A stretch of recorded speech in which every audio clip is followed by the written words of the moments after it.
Welcome in to Check the Mic. Steve Palazzolo, Sam Monson. We're live on YouTube, and it's time, Sam. The people say. The people always say.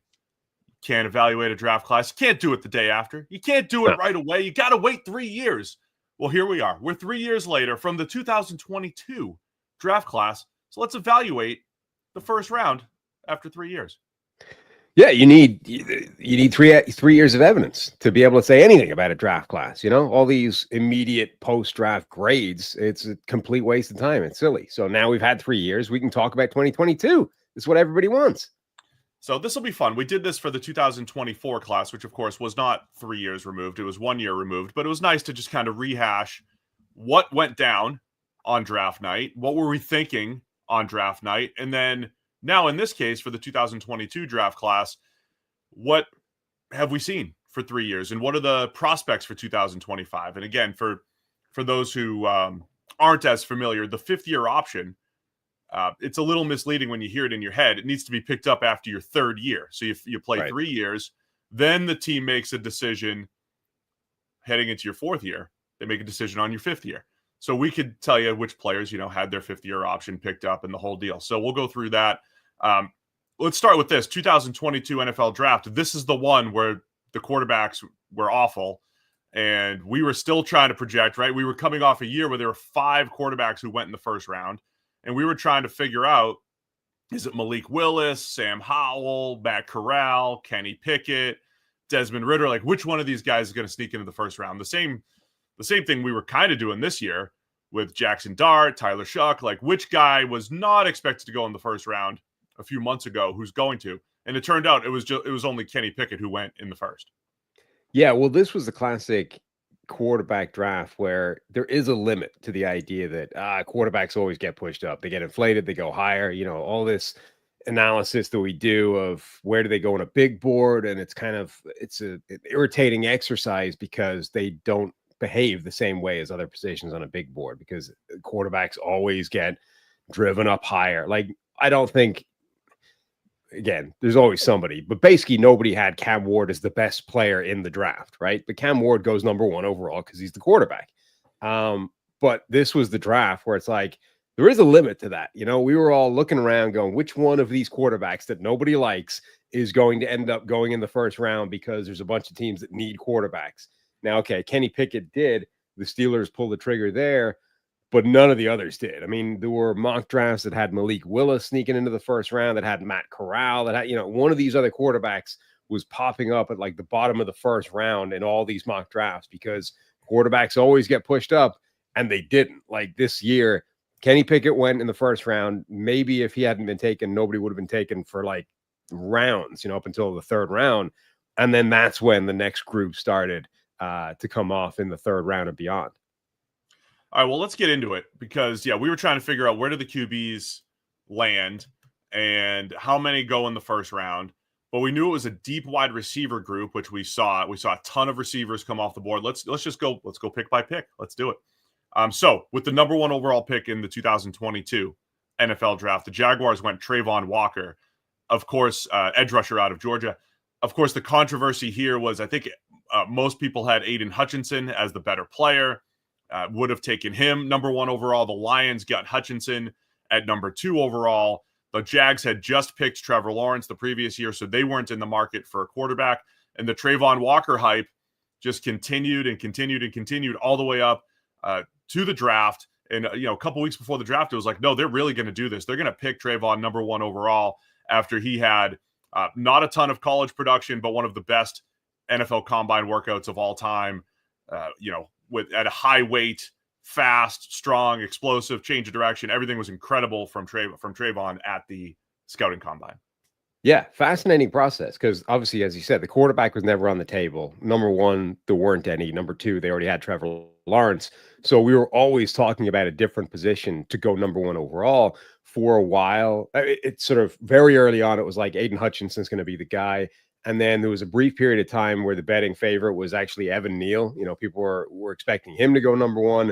And then it did start to become clear that Travon Walker was going to be the guy, based, as you said, off that absolutely spectacular workout, which is, again, to remind people, literally the most impressive edge rusher workout of all time, right?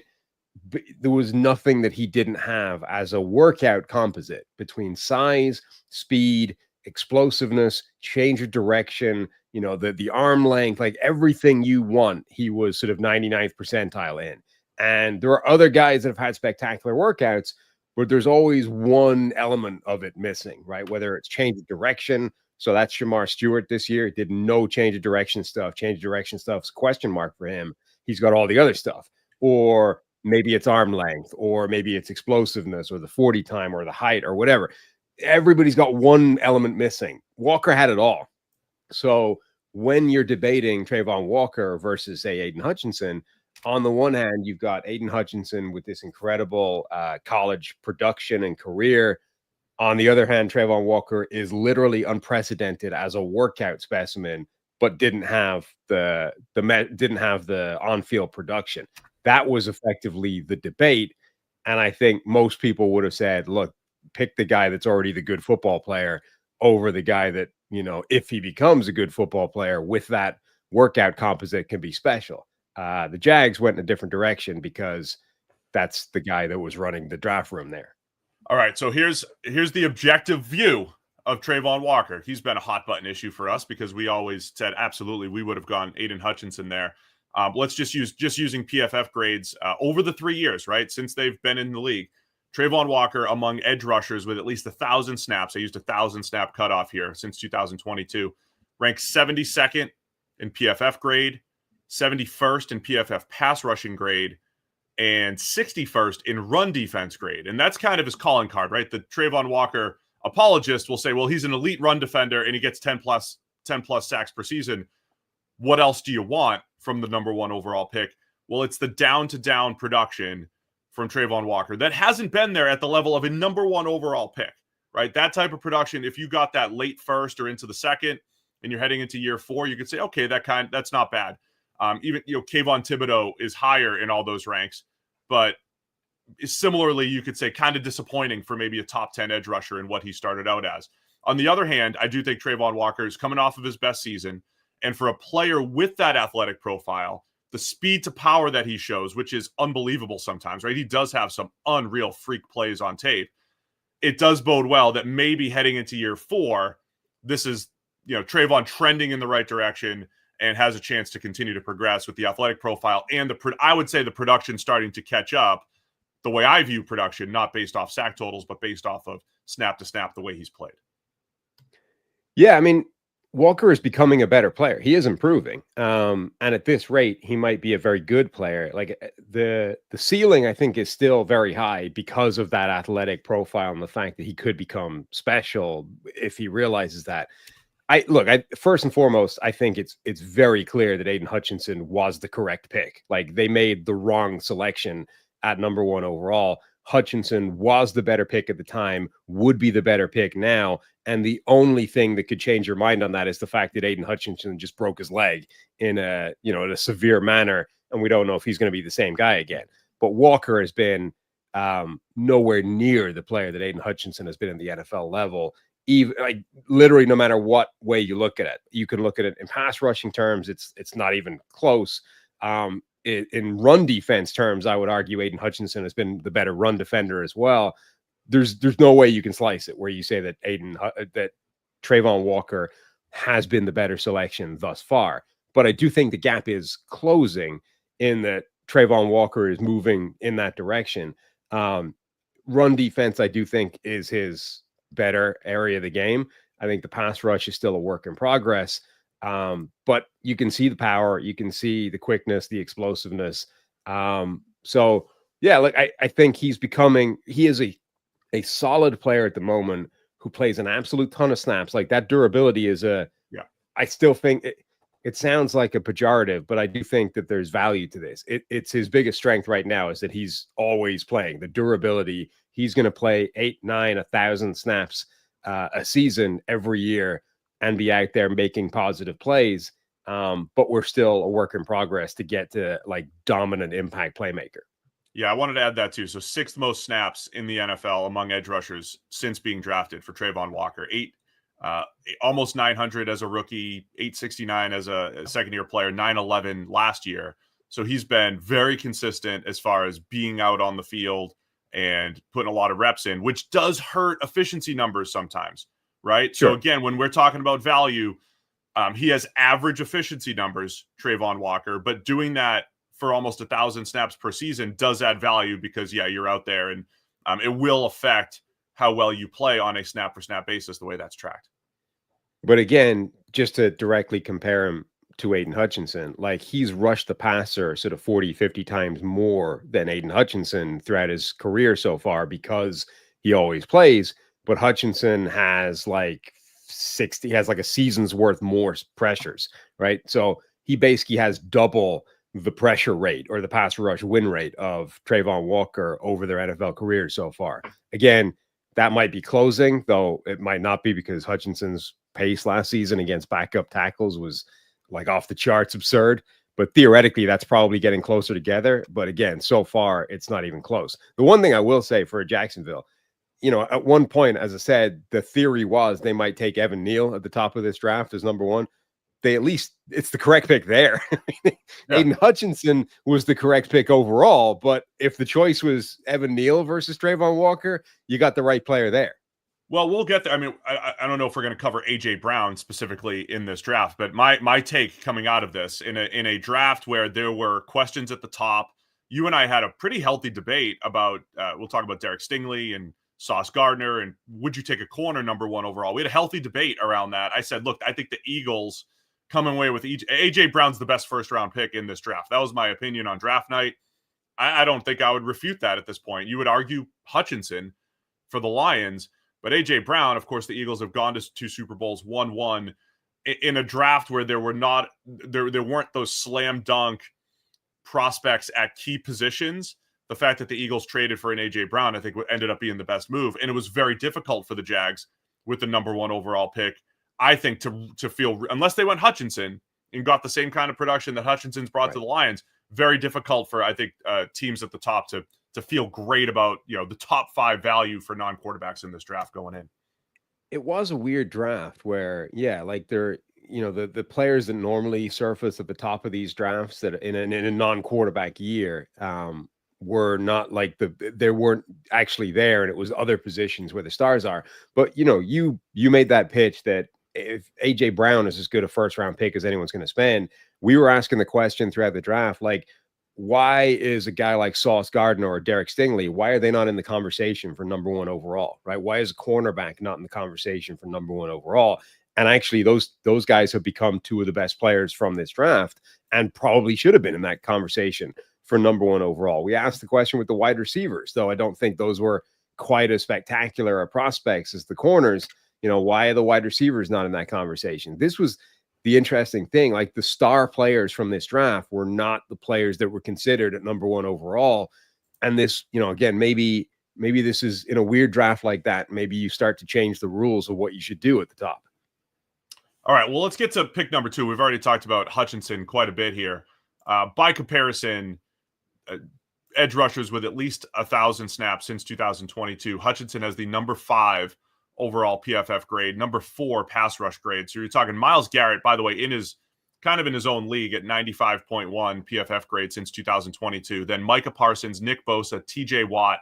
Then it's Aidan Hutchinson, you know, right above a Max Crosby, Khalil Mack. So look, I think he's been well worth it at number 2. And for a big chunk of his time with the Lions, it's without a threat on the other side. And I think when we talk about sack totals and finishing and everything, Hutchinson has been incredibly disruptive, but there were a lot of times over his 3 years in the league where he was the only one getting pressure, and it was actually not difficult for the quarterback to avoid it because there was no one else affecting the quarterback. I think Hutchinson hit the ground running and continued to progress until that injury last year. I mean, he was absolutely dominating. Yeah. I know you keep saying it was against backups. That is absolutely true, but he was dominating at a 10 pressure per game clip, which is what you do when you're an elite player. Yeah, like, all true. I mean, Aidan Hutchinson, I think, has been a fantastic player so far. I don't think he's been, you know, he's not in that Myles Garrett world. Nobody is. I don't know that he's necessarily in that next step down either, but he's at least approaching it or on the.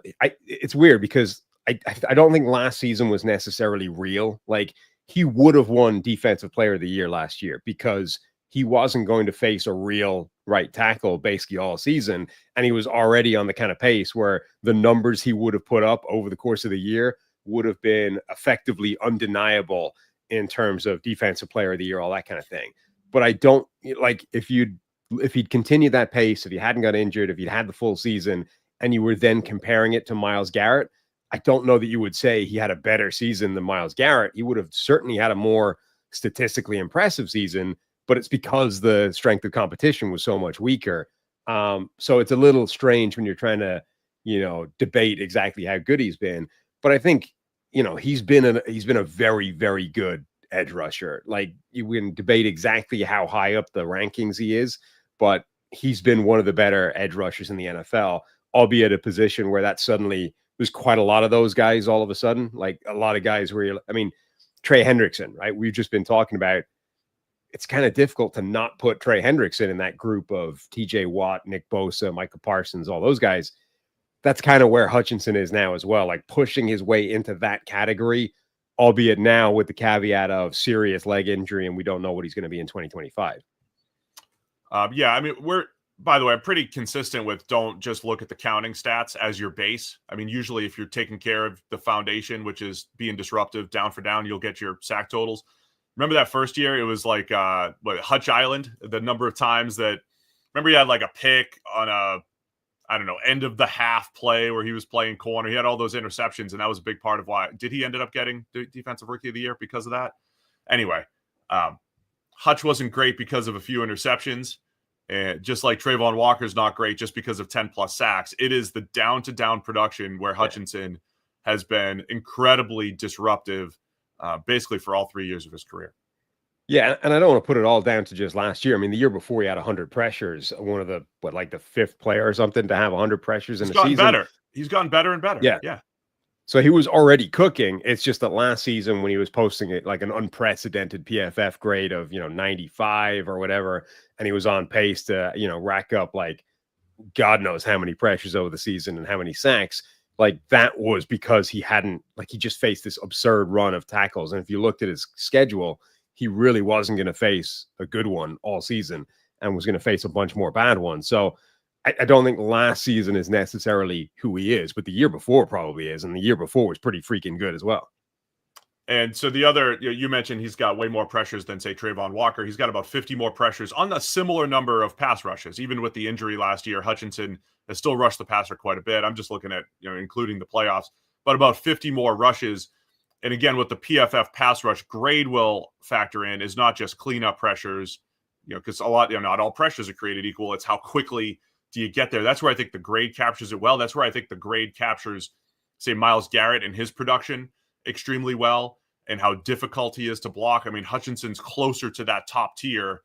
And again, why you don't want to just look at sack totals or interceptions in Hutch's case. There's better measures of down-to-down production. I think he's been outstanding as the number 2 overall pick for the Lions.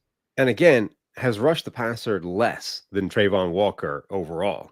This idea close, of Walker similar stats, number, but way more. But this idea of like Walker stats are being artificially, deflated because he plays off the ball more, which he does relative to Hutchinson. He still rushed the passer more than Hutchinson in their careers. Like that's not one. Again, the Hutchinson's pass rush win rate is double what Travon Walker's is. So Walker is not being harmed because he plays off the ball more. He is winning half as often as Hutchinson is in his NFL career. That's why his numbers are worse. All right, just to recap, because I did say we'd mention this. The 5th-year option for Travon Walker has been picked up, so the Jags will have him under contract for 2026. Hutchinson's, of course, also picked up. I'm expecting a big deal, expecting him to be one of the next players to get paid here by the Lions. Picks numbers 3 and 4 here, Sam. We were at a time in our PFF careers, I would say, where we were saying, look, cornerbacks are more valuable than maybe the NFL's let on. We didn't see corners go in the top 5, at least not for quite a while, and they went 3 and 4, especially the Jets' decision at 4. We'll talk about that in a minute. But Derek Stingley Jr. is the number 3 overall pick going to the Houston Texans. A fascinating NFL career, college career, where he looked like one of the best true freshmen we had ever seen at LSU. injured, didn't do much his sophomore year, and was okay as a junior. But he was kind of banking off, hey, this guy looked like one of the best freshmen we've ever seen. Houston takes him at number 3 overall. And I would say kind of the middle of his second year is when he started to really take a step forward. And then he's coming off of an elite season last year, and he's already signed a 3-year, $90 million extension for the Houston Texans. Yeah, I mean, they are a fascinating pair of corners to kind of view from start to finish, like their college careers, the stories comparison there, and then their NFL careers, because depending on how you weigh it, you could argue that each one is the better corner, right? At pretty much every stage. Derek Stingley, freshman season was phenomenal at LSU, the better school, the better conference. And then Sauce Gardner had the more consistent college career, like overall, but at Cincinnati at a lower level. And then the NFL as well, like Sauce Gardner hit the ground running and was an amazing corner right off the bat. And then his first relatively weak year was last season. And that was when Stingley really kicked it to a different level and was one of the best corners in the NFL. So at pretty much every stage of this, you can flip-flop and go from one guy to the other. But it was a fascinating debate at the time because it was that kind of consistent excellence of Sauce at a lower level of competition versus, well, Stingley did it right off the bat as a young kid, as a freshman in the SEC at LSU, and we know there's volatility to coverage in the cornerback position. So it's probably more important to show it at some point than it is to show it last season, right? Like it's more important that we saw it at all from Stingley than we saw it this most recent season. But either way, I think you could construct the argument that either one of these guys, could or should have gone number 1 overall and certainly belonged in the top 5. Are you willing to go out on the Derek Stingley versus Sauce Gardner ledge and make a pick there? Because remember early, we'll talk about Sauce in a second here, but in 2022, it was Tariq Woolen, now Riq Woolen, who was being debated with Sauce Gardner as defensive rookie of the year. It was not Stingley. Stingley did not have a great season. Right. Was a little banged up. But it was Riq Woolen who had the 6 interceptions versus Sauce Gardner, who was just locked down as a rookie. And so they were having the debate, Sauce Gardner versus Riq Woolen. Now it's Sauce Gardner versus Derek Stingley. And it's a similar debate because Stingley has the interception totals, the pass breakups, the big plays on the ball. I think this is a more fair conversation, though, Stingley versus Sauce and who's better. Are you willing to go out on a limb here? No, I wouldn't want to pick between them going forward. Like I think thus far Sauce has had a slightly better overall NFL career, but I wouldn't want to pick which guy I would want going forward for the next, 7 years or whatever. I think they're different, very different players anyway. Like Sauce Gardner is more of that physical, limit the production type of corner, whereas Derek Stingley is more of a playmaker on the football and that type of thing. And, so the people that don't like Sauce are going to talk about him the same way the people that didn't like Revis talked about Revis, right? He's always grabbing, like it's defensive pass interference every single play. And it isn't. I mean, that's clearly a ridiculous statement to make, but it's an indication of how they play the game, right? They play it on that physical line where when they get it wrong, it is defensive pass interference and it is too grabby. And they, each one of those guys, I think, is slightly worse than the ball hawking corners that they were compared to throughout their NFL careers. And that was true for Revis as well. Like the people that didn't like Revis would constantly bang on about the corners that did get a ton of interceptions. Let's talk Sauce Gardner at number 4, because just to compare him to Stingley really quick, Sauce has never given up more than 400 yards in a season. Stingley's close, but he's given up a few more big plays than Sauce Gardner, but he's made more, 12 interceptions over the last couple of years. I didn't look at plays negated by penalty. Sauce Gardner, only a few interceptions in his entire career. So not as many plays on the ball, but usually gives up low completion percentage, does not give up a ton of yards. The grabby stuff. Oh, and Sauce has a really high forced incompletion percentage. So he does make plays on the ball, but not picks. But that usually coincides with more man coverage, right? When you usually that's what made Revis so special, by the way. He was in man coverage and turning the ball over. Usually when you're playing more man coverage, you're not going to, or if you're in one-on-one, you're not going to make as many plays on the ball. I would say Stingley's turn the ball over ball skills, unbelievable though. I mean, he is outstanding at that. Sauce is really good. I called him a nuisance at the catch point coming out of Cincinnati, which I think has borne out in the way he plays. But the Jets' overall situation here, remember, there were rumors that they were going to go defensive line. This was Robert Saleh's Jets. They built through their defensive line. They had 3 first-round picks, and a lot of people linked them to Jermaine Johnson. Maybe Jermaine Johnson's going to be their top 10 pick. Well, they went Sauce Gardner. And this was a bit of a surprise for people who always say, get your edge rushers in the top 10, to go corner first. And then they went receiver with Garrett Wilson. And then they still got Jermaine Johnson. Sorry, they had 2 first-round picks, but they traded back in to get Jermaine Johnson. So there were rumors that they were going to get Jermaine Johnson in the top 10, which felt like a reach, but they ended up executing that plan, which I think worked out pretty well. So Sauce Gardner went 4 overall here in the 2022 draft. Yeah. Overall, I think it was an excellent pick for them. What else about his game? I mean, you made the statement, he's had a slightly better career than Derek Stingley. I would agree. His first 2 years, 90-plus PFF coverage grades. He reverted back last year to a 73. So the trajectory is going in the wrong way. Stingley coming off of probably his best year, Sauce coming off of his worst year. But when you talk about snap for snap, first 3 years in the league, I would agree Sauce Gardner's been a little bit better than Stingley. I don't know what that means for them going forward, though, because rightfully so. You didn't make a projection there. Projecting cornerbacks, fool's gold sometimes, Sam. I think they're both excellent players.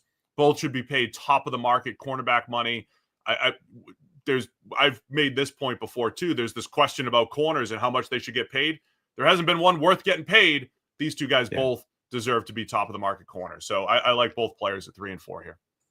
Yeah, I mean, Sauce Gardner has given up 3 touchdowns in his NFL career so far. Like that's pretty impressive. Whatever we talk about, and you mentioned the yardage as well. Like whatever about how many interceptions he gets and how many turnovers he's going to generate, he's given up 3 touchdowns since he came into the league. Stingley, in his best season last year, gave up 3 touchdowns. Like it's worth pointing out. Like again, you have this conversation every time you talk about elite corners, but in my opinion, job 1 from a cornerback is to stop the opposition getting production, right? It's to shut down the passing game. Jobs 2 and 3 are great. Turn the ball over, like make those types of plays. But job 1 is to stop the other guy catching the football. And Sauce Gardner has done that arguably better than anybody else in the league since he's come into the league. Admittedly, last year is by far his worst season, but you can make the case that nobody has done that at a better level than Sauce since he came into the NFL. All right. So now the other big story in the draft was what the Giants did at 5 and 7. So at pick number 5, they have Kayvon Thibodeaux. And then at number 7, they go Evan Neal. At the time, these looked like the 2 right players, right? We said Kayvon Thibodeaux in the fall was expected to go number 1 overall because remember, Travon Walker didn't break out until he worked out, and Aidan Hutchinson was not the elite player he was until he played in the fall, right? It wasn't like going into the season, Kayvon Thibodeaux was a number 1 overall pick rumor, and you mentioned earlier on the show, Evan Neal was as well. These were the 2 picks for the Giants. And I know Giants fans are going to be like, man, these are disappointing. These are busts, especially Neal. But these are kind of the chalk picks here for the Giants. Both trench picks, both of the top players at their respective position at that time. Thibodeaux at 5, though, kind of an uneven career from him. Another guy finishing plays, getting the sack totals, but you're not seeing that elite down-to-down production from Thibodeaux, even though, I thought as a rookie he looked like he was on that trajectory. Yeah, I don't think many people would have been anything other than extremely impressed with the Giants day 1, right? With their first round based off this. I went back, actually just started to see if I could find the PFF draft grades. The draft is sort of in its entirety. And we didn't love that their day in 2 and 3 draft. So their overall, they got a B- for this draft. But the first round with Thibodeaux and Evan Neal, admittedly, we didn't like Thibodeaux as much as Aidan Hutchinson, but it's difficult to sort of say, they couldn't have done much better with the next edge rusher on the board who did profile extremely well, and with Evan Neal, who was the best sort of tackle prospect in this draft. But it's a classic. This is why the 3-year thing is there's merit to it, right? Like we would have most people would have loved this draft right after the fact. And then in 3 years' time, you're like, well, Thibodeaux hasn't become the player he was supposed to be at all, to the point where they just drafted effectively his replacement. I mean, they can coexist on the same defense, et cetera, et cetera. But Abdul Carter doesn't exist if Kayvon Thibodeaux became the player he was supposed to. And then Evan Neal has been one of the biggest busts from this entire draft, has looked like he doesn't belong as an NFL starter at multiple different positions now. So what looked great at the time has been catastrophic so far. You want to just talk? We'll just talk about both of them together as picks 5 and 7. But Thibodeaux, number 51 graded edge rusher by PFF over the last 3 years. So you're talking about there's 2 starters per team. You're talking about a low end starter relative to his peers as far as players with at least 1,000 snaps over the last few years. I think there's been flashes of more. He had the 11.5 sacks in 2023. Sack totals have fluctuated just a little bit for Thibodeaux. I think he's been okay as a pass rusher, okay as a run defender. So I would say for 5th overall, a little disappointing given his youth, his profile. I would say probably a similar bucket as Travon Walker as far as, where production relative to expectations of where they were drafted. Yeah, with the difference being, I think they're moving in opposite directions. So Walker is at least improving, and to an extent, we were expecting that sort of arc, right? A guy with a spectacular athletic profile who wasn't a great player so far. It was going to take him some time, but he would get better throughout his NFL career. I think that at least is true. What's interesting about Thibodeaux is he kind of started off looking really good. His rookie season was impressive. There were flashes. There was this incredible play. I forget it was against, but like a hustle play where he ran down a running back over like 40 yards. You're like, wow, that's the type of thing that gets you noticed. That's that hustle, that desire, that want to is really important. And then he's gotten worse from that point on. Like he's taken backward steps instead of improving. That I think is the disappointing part from Thibodeaux and the kind of concerning element in terms of what his career is going to be going forward. When I do get that GM job, coaches are going to hate me when those plays come up. Remember, Gruden showed your boy Kenneth Grant as his favorite play was running down the field 40 yards. And too. I'd be in the film room being like, I don't care. I don't care. I think it's the most overrated thing when your job is to win one-on-ones and disrupt. Like, it's nice. It's nice. Good hustle. Don't care that much. Let's talk Evan Neal. I went into the tape on Evan Neal to just take a look at what's gone wrong with Evan Neal. The production's been awful. He's very athletic. Remember, he was doing jumping splits and all these crazy things at his size, 6'7", 350. He just, everything technique-wise looks off, right? When you watch the best tackles in the NFL, I've been grinding tackle tape over the last couple of weeks here. They're just always in position. They're patient. They use their hands well. Evan Neal kind of still looks in year 3 like the true freshman that's really talented that comes into college where you just need to refine his technique and you can kind of see it 3 years from now. But Neal's in his 3rd year in the NFL, heading into his 4th year in the NFL. So that's the concern with Evan Neal. He did take a step forward run block wise. Last year, he has some incredible blocks on film where he just moves people. And as part of double teams, single blocks, he can make all the blocks, right? This is the quarterback who can make all the throws. He can make all the blocks in the run game. Just hand usage, technique, overall down-to-down consistency is not there for Evan Neal. So here's what I'll say. If he puts the time and effort in to make the step, like it's not even that he has the tools. I've seen it, right? You could see it. It might be there. And we do see offensive linemen take jumps. How many times have I said this? Years 3, 4, and 5. There was a slight jump last year for Evan Neal. He's still a ways off. He's been very bad to this point. It got a little bit better last year. I mean, if he did break out and take a step, it takes off-field and technique work and everything to take that jump. But I wouldn't be terribly surprised, but I'm also not holding my breath as far as Evan Neal. So I'm not calling him a year 4 breakout, but I'm saying, hey, he does show enough that he could put it together here in year 4. I mean, I think his career at tackle is effectively over. My question would be, do you think he has a Robert Gallery-like second career at guard? Like Gallery, remember, for people who don't remember, Robert Gallery was a can't-miss tackle prospect, right? One of the best tackle prospects we'd seen come into the league, dominant college player, was going to be a superstar. Absolute train wreck at offensive tackle. Just could not play that position. Was awful, got wrecked. Then moved into guard and became a reasonable guard. Like I think by that point, everyone had already written him off as one of the biggest draft busts of all time, but he actually became a pretty decent guard by the end of his career. Do you think Evan Neal, because he's now, I think, basically done playing tackle, but the Giants could use a guard, and Evan Neal might have a chance to. He's in really rough shape as a pass blocker on the edge right now, Neal. I do have concerns about his size, maybe pad level at guard, but he can move people, man. I mean, some of his best run blocks, it's like, all right, yeah, I can see that playing at guard. His power, his movement skills, it looks great. So I could see Evan Neal potentially kicking into guard and just, going with that experiment. So at this point in his career, I call him a sitting duck in pass protection right now. That's what he looks like. He's kind of in position, but he doesn't have any sort of plan how to handle power, speed, counter moves. He's just not there as a pass protector.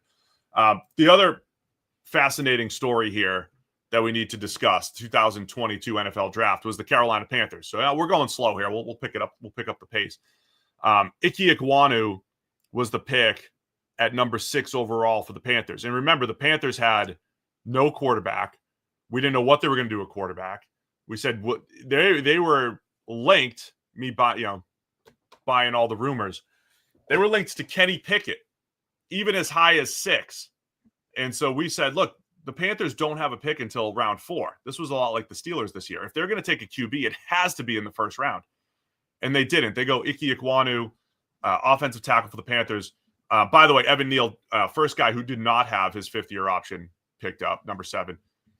Ekwonu has had his 5th-year option picked up, and I'd say the difference between him and Neal, he is getting better. He's had some blips along the way. I think Ekwonu has shown his power in the run game. He's shown his power in pass protection. He still moves pretty well. He gets whooped by some better pass rushers, certainly. But I think Ekwonu has settled in as an average-ish offensive tackle, which is certainly worth picking up the 5th-year option. I think there's a debate about whether or not you want to get him long-term, but that's the trajectory of a guy that becomes a decent long-term starter. So I think Ekwonu's ended up pretty solid here at this point as the number 6 overall pick.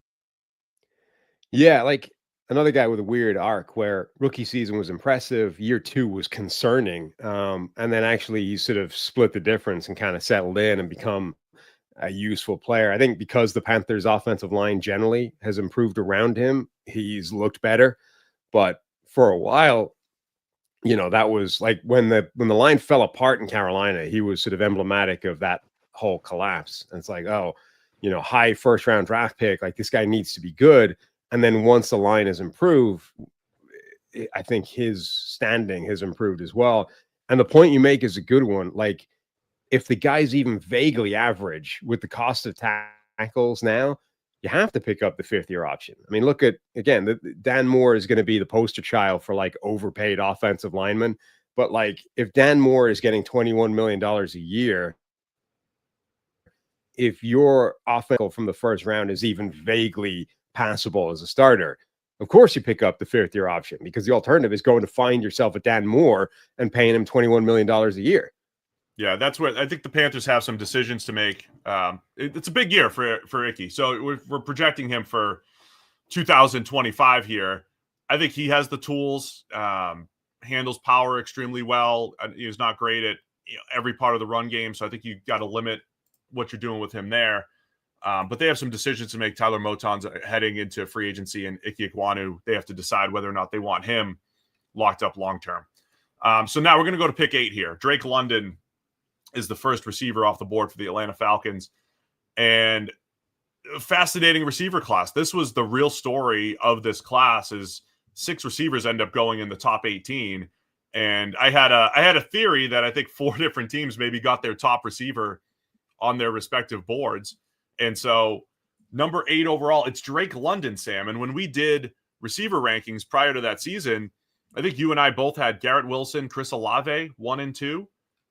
Maybe had Jameson Williams. We didn't have Drake London, I think, until number 4. There was a point in my process I loved London, but he ends up being the top guy off the board, and it was different because he also didn't run a 40. There were questions about his speed, but he still is the top receiver off the board. Yeah, I mean, I will say that this wide receiver class was a strange one. Like it was sort of typified by that, there's no Jamar Chase type receiver in this class. So we had Garrett Wilson number 1, but it did feel close with this whole group, and they were all sort of it depends slightly what type of receiver you're looking for. But yeah, London being the first receiver off the board was not something I expected to see from this draft, and yet that's the way it panned out. I think London's been fantastic, by the way. I mean, if you are debating between the actual receivers in this class, there's enough of a case that London's been as good as any of the first rounders. I think Garrett Wilson's had his moments. Chris Olave's had his moments despite some of the injuries. But I think London as a high-end possession receiver, I use possession receiver as a phrase a lot, but it's an endearing term. A high-end possession receiver. It doesn't mean you're just short plays all the time. It just means you're a move the chains type of guy. London's shown the ability to move inside and outside. He's really physical, wins at the catch point. And we started to see him really get used when Michael Penix Jr. took over last year. So last year at this time, I was calling for a breakout season for London, just having Kirk Cousins, which was an upgrade, by the way, an upgrade over what they'd had in Desmond Ridder and others at quarterback. Cousins had an opportunity to get him the ball more.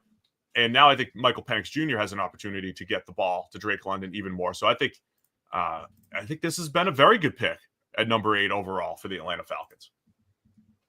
Yeah, I mean, I think one way of characterizing possession receiver versus whatever the alternative to possession receiver is whether you win on in-breaking routes primarily or whether you win on out-breaking routes primarily. Like Drake London is really, really good on in-breaking routes where he can use that size and frame and doesn't necessarily need the quickness and the speed to separate, and hasn't been as good at the out-breaking stuff. But like that, I think is kind of a rule of thumb, simple, quick way of delineating the two. So that started the wide receiver run. And then at pick number 9 overall, this was another fascinating one because I don't think we had seen the Seattle Seahawks make a ton of top 10 picks in the John Schneider era. In the most of the John Schneider era, when they picked in the first round, it was a big surprise. It was somebody that was either lower on people's boards or they were working off of, just different boards in Seattle. It was just a whole different world. This was kind of a chalk pick. They had 2 massive needs at tackle.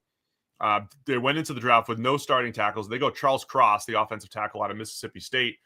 Of all the tackles in this class, I think he had the best season out of him, Ikem Ekwonu and Evan Neal, which was last year.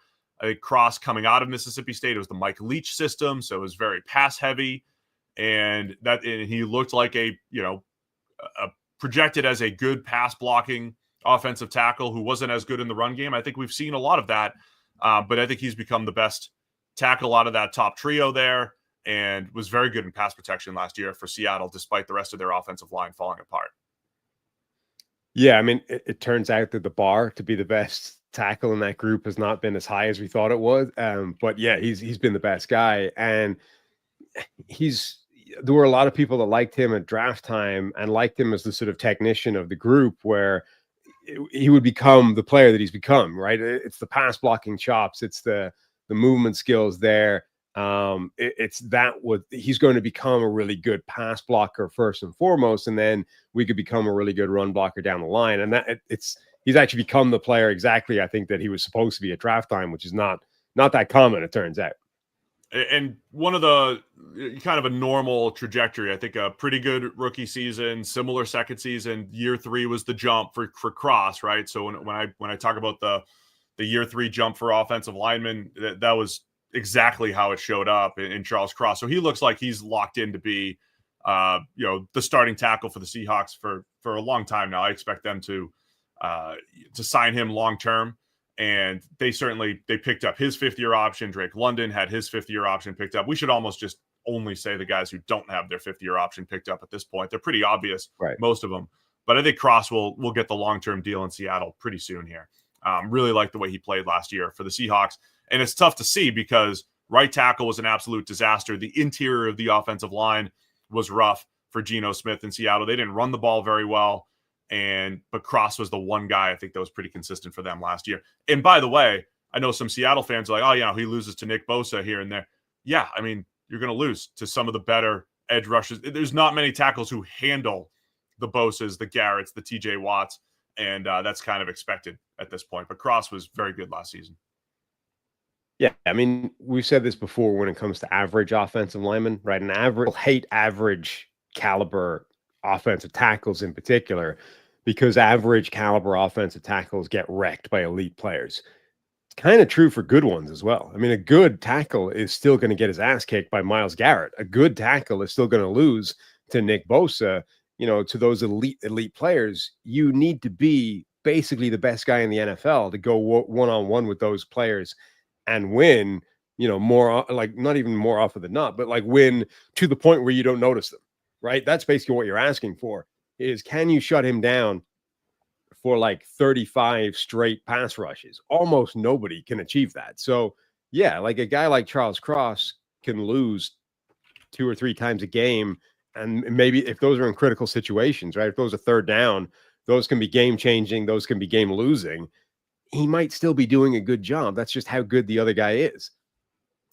All right, so pick number 10. It's the second pick for the New York Jets, Garrett Wilson, wide receiver out of Ohio State. So they picked up both Sauce Gardner and Garrett Wilson. I loved these moves at the time. I mean, hasn't showed up in the win column for the Jets, but I thought these were the right moves at the time. Sauce Gardner at 4, Garrett Wilson at 10. Wilson's had an interesting career because his first 2 years was coinciding with the Zach Wilson era. It was every time Zach Wilson played, his production was awful. Every time the backup played, whether it was Mike White, whether it was Joe Flacco, his production was incredible. And then you bring in Aaron Rodgers and you're like, all right, we're going to get the best of Garrett Wilson. It didn't really happen last year. So I don't want to say his career's going the opposite. He's been pretty consistent, but I thought there was a next step to Garrett Wilson's game that we've seen that just hasn't been there yet. But he's been a very good receiver for 3 years here for the Jets. Yeah, tough because I think Garrett Wilson, I mean, he was wide receiver 1 in that draft class for me. Looked amazing right off the bat. Like his rookie season looked phenomenal. And then with Aaron Rodgers coming in, you know, all the talk was like Garrett Wilson's production is going to go to the moon. Like he's going to be phenomenal. Obviously, Rodgers gets hurt with the Achilles like immediately. But even last season, again, we were kind of expecting the same thing, like this incredible breakout, and it didn't really happen.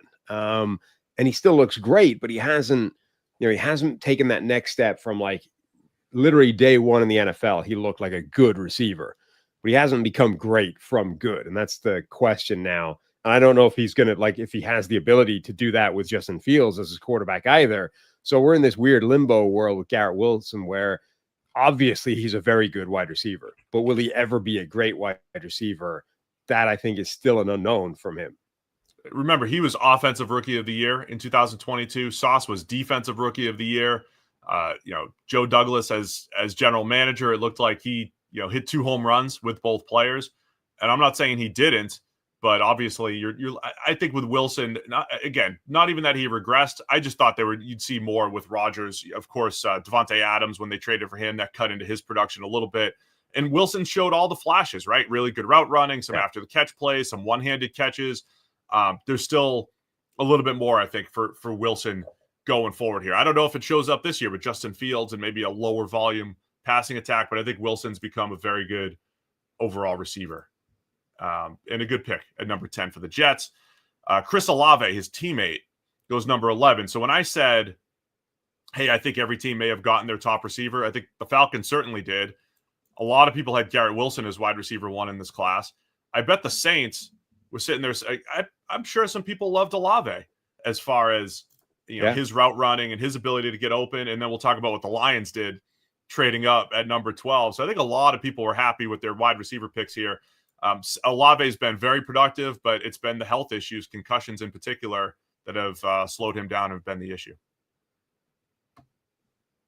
Yeah, so really interesting wide receiver run where you had Drake London was the relative surprise as the first guy off the board, but then we had 3 straight wide receivers, so 4 receivers in 5 picks, and 3 straight receivers after that with Garrett Wilson, then Chris Olave, and then Jameson Williams. Look, there were a lot of people that had Chris Olave as the best wide receiver in this draft class. I think you would find a bunch of people that had each one, certainly the top 3 guys, maybe not so much Jameson Williams, but certainly Drake London, Garrett Wilson, and Chris Olave. I think a bunch of people, a cohort of draft people had each one of those guys as wide receiver 1 in this class. Jameson Williams, not so much. But again, this is only a couple of years removed from like when everyone was debating Jerry Jeudy versus CeeDee Lamb. It was Henry Ruggs that went as the first guy off the board. So even though I don't think as many people would have had Jameson Williams as the first wide receiver on their board, it certainly wasn't beyond the realm of possibility that he would be the first guy off the board the way that Ruggs was. So really, Olave, technician, incredibly smooth route runner. He's been that in the NFL. He's been productive. And as you say, the big question with him now has just been that unfortunate history of concussions where he's had a few of them and ones that have lingered. And now that's an issue for him going forward. So Olave limited to just 8 games last year, 32 catches, 2023 at 87 for 1123. I really like him. I mean, I liked all these guys at the top. I think we struggled separating a bunch of these receivers at the top. I'm sure the NFL did as well. I think Olave was another good pick here for the Saints where they were. And, if he's healthy, good, solid receiver, one of the better receivers in the NFL. So Olave at 11 for the Saints.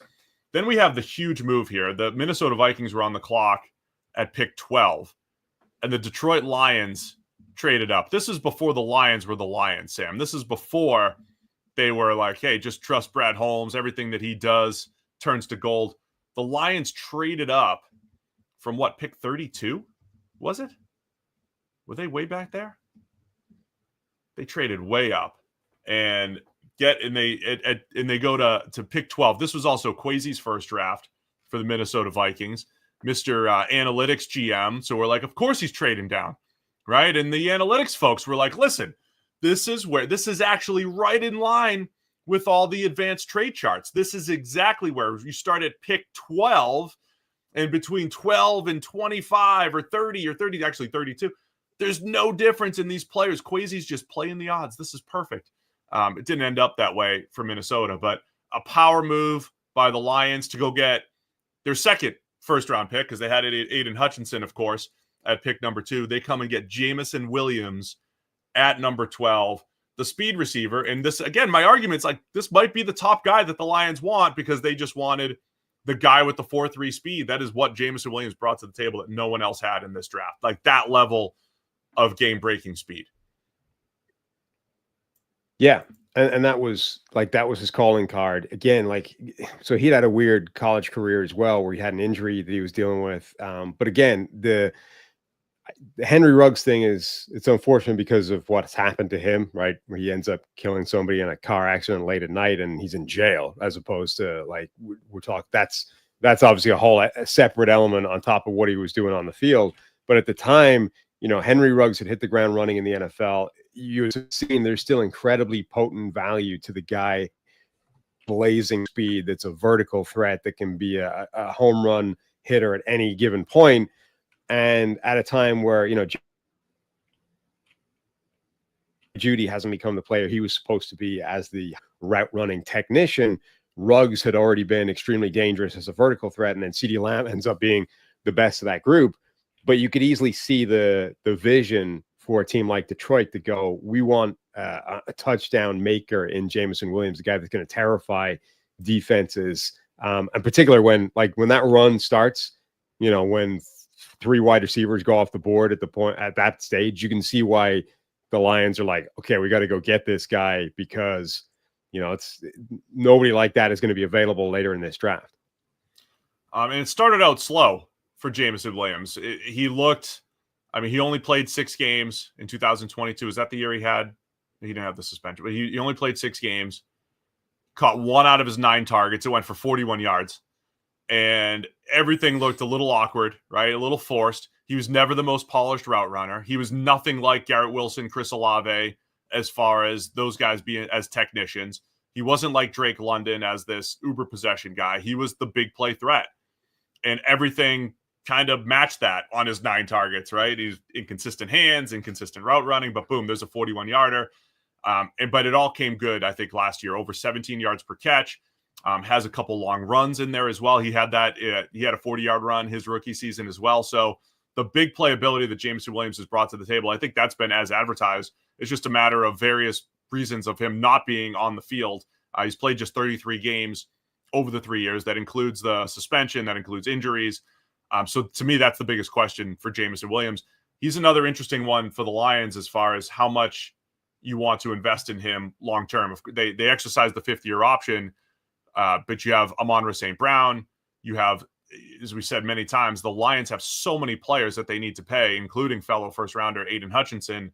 But yeah, Williams he's a game breaker when he's out there, man. You have to account for him. They do a great job getting him the ball in space on those end arounds. Big play threat both after the catch and just down the field. And so I think eventually he got to where the Lions wanted him to be as this guy that the defense has to account for.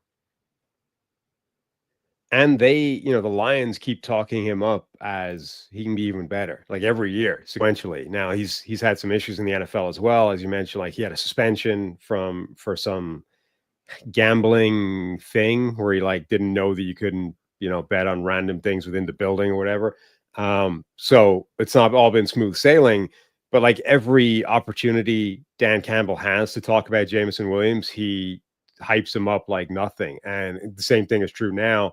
We're in June heading into 2025. He's already saying like, I expect Jameson Williams to have like an insane season every year. And he has been getting better. I mean, he's not, I don't think, the finished product yet. So there potentially is, an even more dynamic, explosive, productive, more importantly, receiver in there in Jameson Williams. So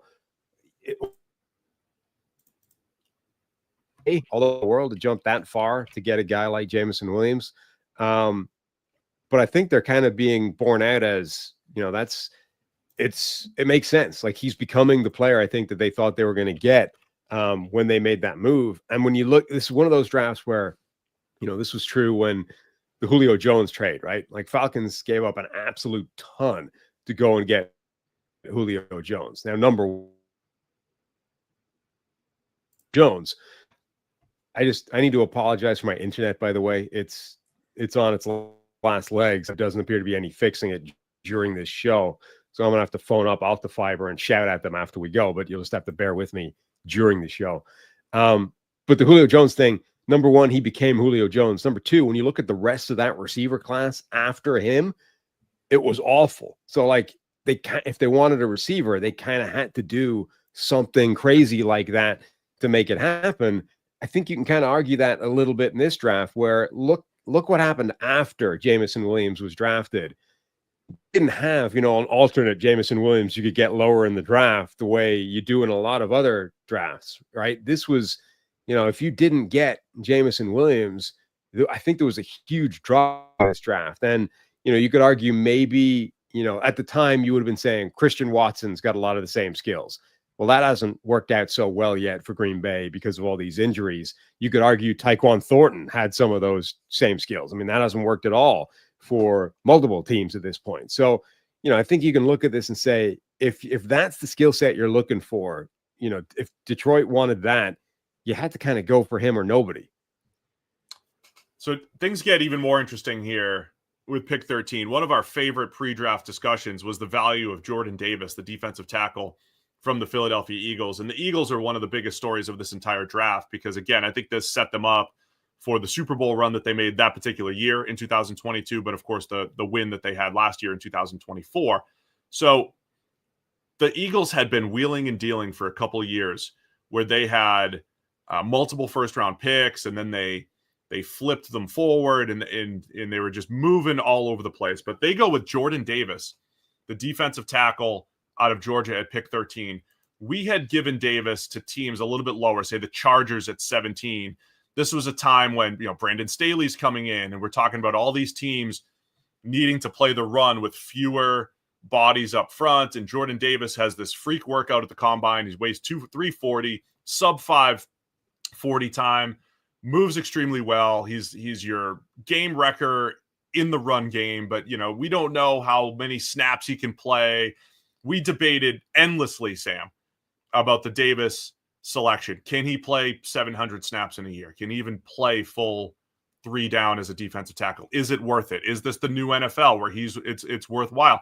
So mixed results though coming out of this. I don't think Jordan Davis has become the dominant player even in the run game that we had expected.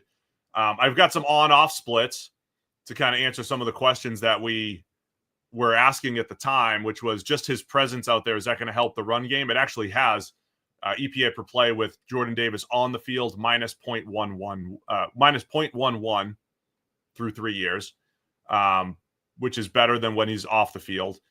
But the pass EPA per play way worse when he's on the field. So it's positive EPA when he's on the field, negative when he's off the field. So he's been negatively affecting the pass game. Overall, the defense has been better with him off the field. He goes 13th overall. They're going to pick up his 5th-year option as well. Was this a good pick here for the Eagles? I mean, they won a Super Bowl, right? It all worked out. No. It all worked out. Yeah, I mean, they won a Super Bowl, so yes. Overall, I think you would say no. And I think you've made the point recently, like in large part because you could have gotten Travis Jones like a couple of rounds later, and you could argue that he's been better, right? So in those terms, no. But it is interesting because number one, he isn't a bad player. It's not like he's a complete bust that some of the guys we've talked about have been. Number two, there was always risk and gamble associated with it. You were sort of chasing a theoretical ceiling and upside that was pretty freaky. I mean, a 348-pound guy to have the kind of workout that he had at the combine was absurd. And like he was interesting in college because the flash plays were insane, like not just against the run, but again, as a pass rusher as well. Like he had these incredible flashes of brilliance. But he barely played. Like his total career in 4 years is like 1,200 snaps, something like that. He was averaging, 300, 350 a season. And part of that is, well, if he's 350 pounds, does he need to only play that amount of snaps? You've also got this Georgia defensive line, which is as loaded as any NFL defensive line. And like, this is just part of the Georgia defense. Like all of these guys barely play because they rotate so much. They don't need one guy to play 800 snaps. Like they're all coming into the NFL with this type of profile. It's just that when it's a, prototypical sized edge rusher, you don't care. But when it's a 350-pound nose tackle, you're like, well, does that mean he can't play that number of snaps? Like it becomes an unknown variable that you have to weigh. And I think overall he's been, a good run defender, albeit not a dominant one. And as you said, does not offer much as a pass rusher. So that at this height in the draft, I think you have to say is not a good expenditure of draft capital. And the Eagles traded up to leapfrog the Ravens, another team that we said, look, if anybody's going to use a 340-pound defensive tackle, it's the Ravens. They leapfrogged the Ravens to go get Jordan Davis. I still think this was the team that won the draft the most was the Eagles. And it wasn't because of the specific picks. It was A.J. Brown, but it was all the wheeling and dealing that they had done pretty much over a 3-year stretch from 2020 to 2022, wheeling and dealing to always make sure that they had extremely valuable first-round picks. The moves that they made in this draft or prior to this draft, remember they traded one of their first-rounders to the Saints, and they flipped it to the next year, and that became the Jalen Carter pick. Like all of the moves that Howie Roseman made overall, I think helped set them up for 2 Super Bowl appearances and 1 championship. This was just a fascinating one, the Jordan Davis one, that the Eagles were the ones that made the move. I think it has helped them in the run game. They haven't been great as far as the pass goes, as far as Jordan Davis being on the field, and he never really has become the 60 snap per game type of player that we said, hey, to justify this type of pick, you probably want that. We'll see what happens here in year 4 for Davis. Imagine the counterfactual. I don't know if they would have done this, but what if Philadelphia actually stopped Baltimore drafting Jordan Davis in the first round when their backup plan effectively was to come back later and get Travis Jones? What if the plan A would have been to draft Jordan Davis and do something else later on, and Philadelphia, by gazumping them for their player, actually ended up making them better? The Ravens. Yes. because with the next pick, the Ravens took Kyle Hamilton at 14 overall. And Hamilton, remember, there was a point when we were debating the number 1 overall pick. Like, we spent a lot of time in February, March, April, projecting the draft, going through these scenarios. And this was one of the names. We said, look, if the Jags can't figure out who they want at number 1, if they don't want Hutchinson, why not the corners? Why not Kyle Hamilton? He's certainly a top 10 player in this draft. We all agreed. But he ran a slow 40, right? Ran in the 4.5s, was it? Kind of. That was it. Which banked us off the kind of debate at the time. He ran like basically a 4.6 flat. Yeah. It was just, by the way, also just at the forefront of teams having speed data from player tracking on, game speed data and everything, where he was very good. So I don't know if every team had that. So they were still working off 40s. Then you have the positional value aspect, but I'll say Kyle Hamilton absolutely been one of the best players in this draft, has shown the versatility for the Ravens, the ability to line up in the slot, line up deep, make plays all over the field. Absolute steal for the Ravens here at 14, getting Kyle Hamilton. Yeah, it really was. I mean, it's such an interesting sort of topic to revisit, because you're right. Like, we were asking the question at points in that pre-draft process that if Kyle Hamilton is as good as his tape says he is, why is he not in the conversation? I think we were talking more for number 3, the Texans pick. Like, we were putting Kyle Hamilton with number 3 a lot with Houston. Like, look, if he's that good, he's worth the 3rd overall pick. I think you're right. We could and maybe should have extended it to number 1 overall in this weird draft where, there's no quarterback, or you're not taking a quarterback, and other premium positions are not necessarily as strong. Like, why is Kyle Hamilton not in the discussion to be the best sort of player you can take at the top of this draft? And then running a 4.6 kind of banked us off that a little bit. It's like, it's at least a chink in the armor of not being like the perfect prospect to make this argument about. So we kind of banked off it. And actually that ended up making him slide, not just away from the top 10, but like all the way into Baltimore's reach, where they drafted him. But now, like, if you're revisiting it with their NFL careers thus far, you're back to that original conversation, which is, if he had been drafted number 1 overall, you wouldn't be saying that was a bad pick. Like, you would be saying, all right, I mean, this might be, I hesitate to ask because PFF servers appear to be running on whatever my internet server is running on at the moment today. But like, where is his PFF war, like, for non-quarterbacks in this draft class? It's got to be one of the better ones, but that's kind of the conversation, right? He's unquestionably one of the best players in this draft.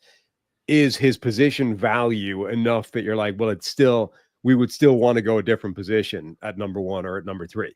Yeah, and position value, even if Kyle Hamilton is what he is, the positional value aspect still matters in this discussion, right? It's because you don't know when you make the pick. You don't know exactly how their careers are going to pan out. After the fact, as I've said many times on this show, if I know I'm getting an elite tight end, or if I know in this case I'm getting an elite safety, yes, that's worth the top 10 pick, right? If I know that I'm going to get Kyle Hamilton's career, or if I know I'm going to get Travis Kelce's career, absolutely, that's worth being a top 10 pick. But when you make the pick, you don't know that 100%. Right. So if you're going to play the odds, you would rather, like, where do you get your edge rushers? Where do you get your starting tackles? You have to take them in the first round more often than not. That's why you do that. But Hamilton, I think we liked him as a Derwin James type of prospect. And I think most of the time when you see the elite safety prospect, it does stand out and it ends up being worthwhile. By the way, in this very draft, we were saying Brian Branch was maybe worth the top 10 pick and maybe a top 15 pick. And he goes in the 2nd round in this very draft for the Detroit Lions. So was that this year or the next year? No, that's not this year, right? Oh, that was 2023. The next year, sorry, was Brian Branch. And he looked like there's no way that Hamilton and Branch in the same draft. Sorry. The next year. But we said Brian Branch was worth the top 10 to 15 pick, and then he goes in the 2nd round. That's right, because the Lions got all 4 of those picks who ended up panning out. So anyway, Hamilton's been incredible.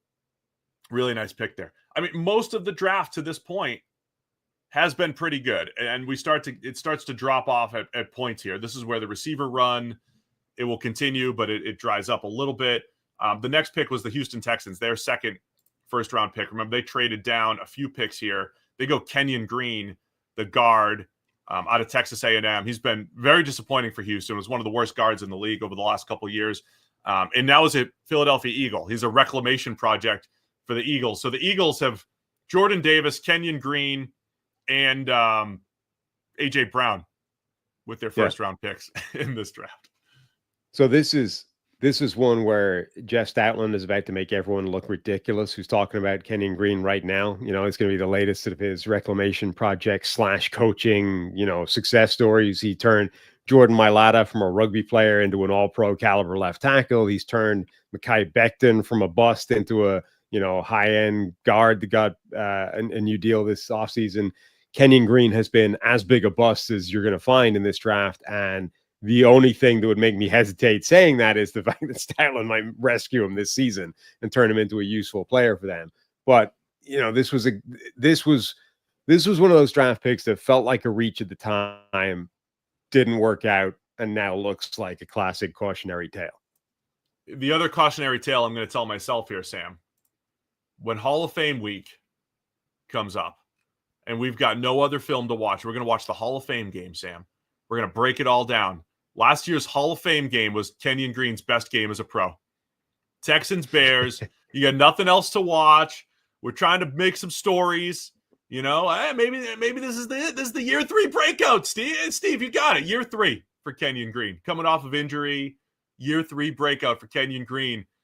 Great. He had a really good game against the Bears in the Hall of Fame game. He was an absolute liability in pass protection. When we talk about C.J. Stroud and his year 2 regression, it was the entire offensive line had issues, but like when Green was out there in particular, he wasn't blocking anybody. There was a point in the season where we said, look, this left guard is rough right now, and they can't do anything. So we'll see what happens in Philadelphia. But to this point, wasn't a good pick, obviously, for the Texans. Pick 16 was a bit of a surprise. Jahan Dotson by the Washington Commanders. Also another Eagle. The Eagles just picked up all the 2022 first rounders. Jahan Dotson went pick 16. I think it's him and Treylon Burks were the next 2 wide receivers off the board. Dotson was expected to go maybe late first or into the second. Former boss Chris Collinsworth really liked Dotson during the process. You and I were a little bit lower on him. He kind of hit the ground running, looked good pretty early on, but never really put it all together for Washington. Yeah, so Dotson's really interesting. He's a great example of why people want you to wait 3 years before sort of talking about, players.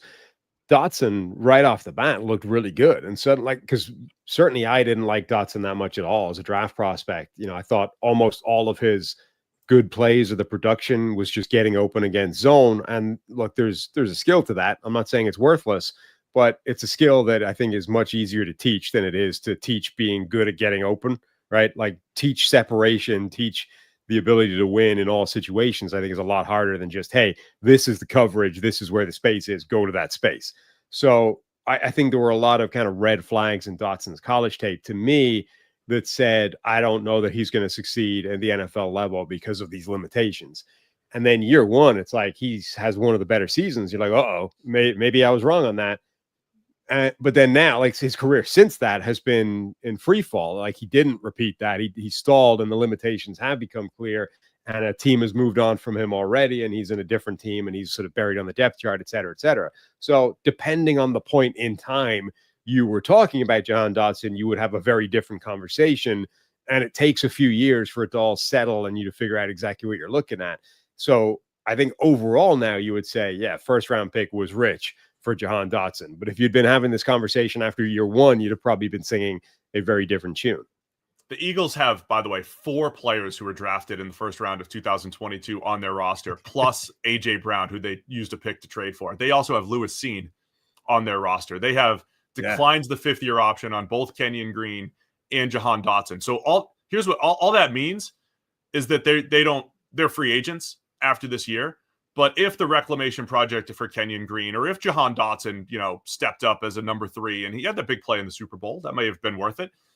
If he steps up, then they could sign him to a different deal, and maybe that's the case. But Dotson, very inconsistent, never really panned out. I think for us, it felt like a reach at that time. We looked stupid for a minute, like you said, but he kind of tapered off after a really good start. Pick 17 was Zion Johnson for the Los Angeles Chargers. Another guy with an underwhelming start as an interior offensive lineman, and the Chargers have declined Zion Johnson's fifth-year option. He has not been as bad as Kenyon Green to this point for the Chargers. I'm not sure if he's going to dabble at center this year, but yeah, Zion Johnson at 17 for the Chargers, just okay to this point for them. Yeah, well, this one was interesting because as a rookie, he's never graded particularly well at PFF or, overall. I think the baseline has not been particularly high, but there have been flashes, unlike Kenyon Green, where it was just bad uniformly start to finish. Like Johnson, even right away as a rookie, there were a lot of really nice plays against good players where you're like, okay, there's something to work with here. He's going to get better and improve and, become a really good player down the line. And then that just never seemed to happen. Like, if anything, the flashes became fewer and further between, and the bad plays continued. And like the baseline has just stayed where it is. I don't know. I kind of expected more from him in terms of development after we saw what he brought to the table as a rookie. Yeah, you hear me say that all the time. Like, if you're not way over your skis as a rookie, if you're not awful as a rookie, that usually bodes well that you'll progress. Very often do you have it, say, an average rookie season and just kind of level off there. So no fifth-year option picked up for Zion Johnson for the Chargers. That was pick 17. Then at pick 18, one of the biggest stories of the draft, the Tennessee Titans. I forget exactly when this was. I think it was a little bit earlier, maybe a few picks earlier. The Tennessee Titans trade for A.J. Brown to the Philadelphia Eagles for the number 18 overall pick. So again, all of the Eagles wheeling and dealing, everything that they had done the previous years. They already have 2 first-round picks next year in 2023, and then they bring in A.J. Brown, sign him to a deal, which was lucrative at the time, but certainly the way the wide receiver market exploded looked like a steal within a season. And the rest is history as the Eagles go to the Super Bowl in 2022, win it in 2024, and the Titans try to do the direct replacement by drafting the 6th wide receiver off the board, Treylon Burks out of Arkansas. I think for a variety of reasons, Treylon Burks is one of the most interesting draft picks in this entire draft. There's so many different layers to it. So number one, what you just said, right? They basically tried to do the like for like replacement thing when you trade away a guy and then use the first round pick that you got for him to bring in his direct replacement. I think generally speaking, that's a phenomenally risky thing to do because the strike rate in the draft, across the board is so bad. Like the chances of you finding a guy as good as that really good player you're trading away is so small. And that's even though, Minnesota managed it when they traded away Stephon Diggs and brought in Justin Jefferson. Like they upgraded, right?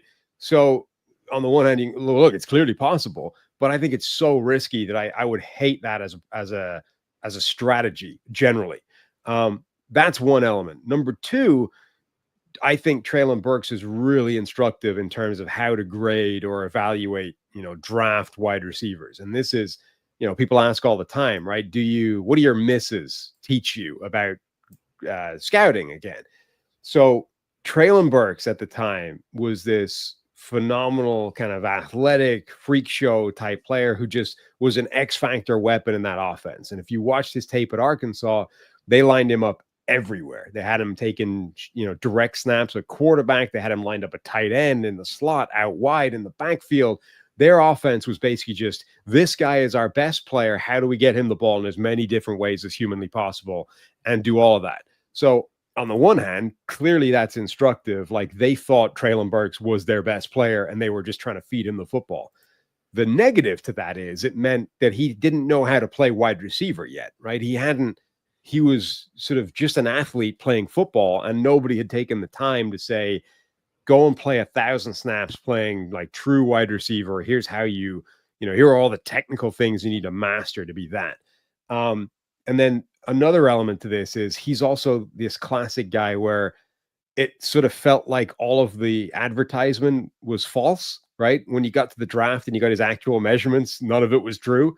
So you've got this best player in an offense in college who, when you start looking at his listed measurables, you're like drooling, right? He's supposed to be 6'3", 6'4", 230, runs a 4.3, giant hands. And it turns out none of it was accurate. He ended up only, quote unquote, being 6'2", 225, which is big, but not, monstrously huge.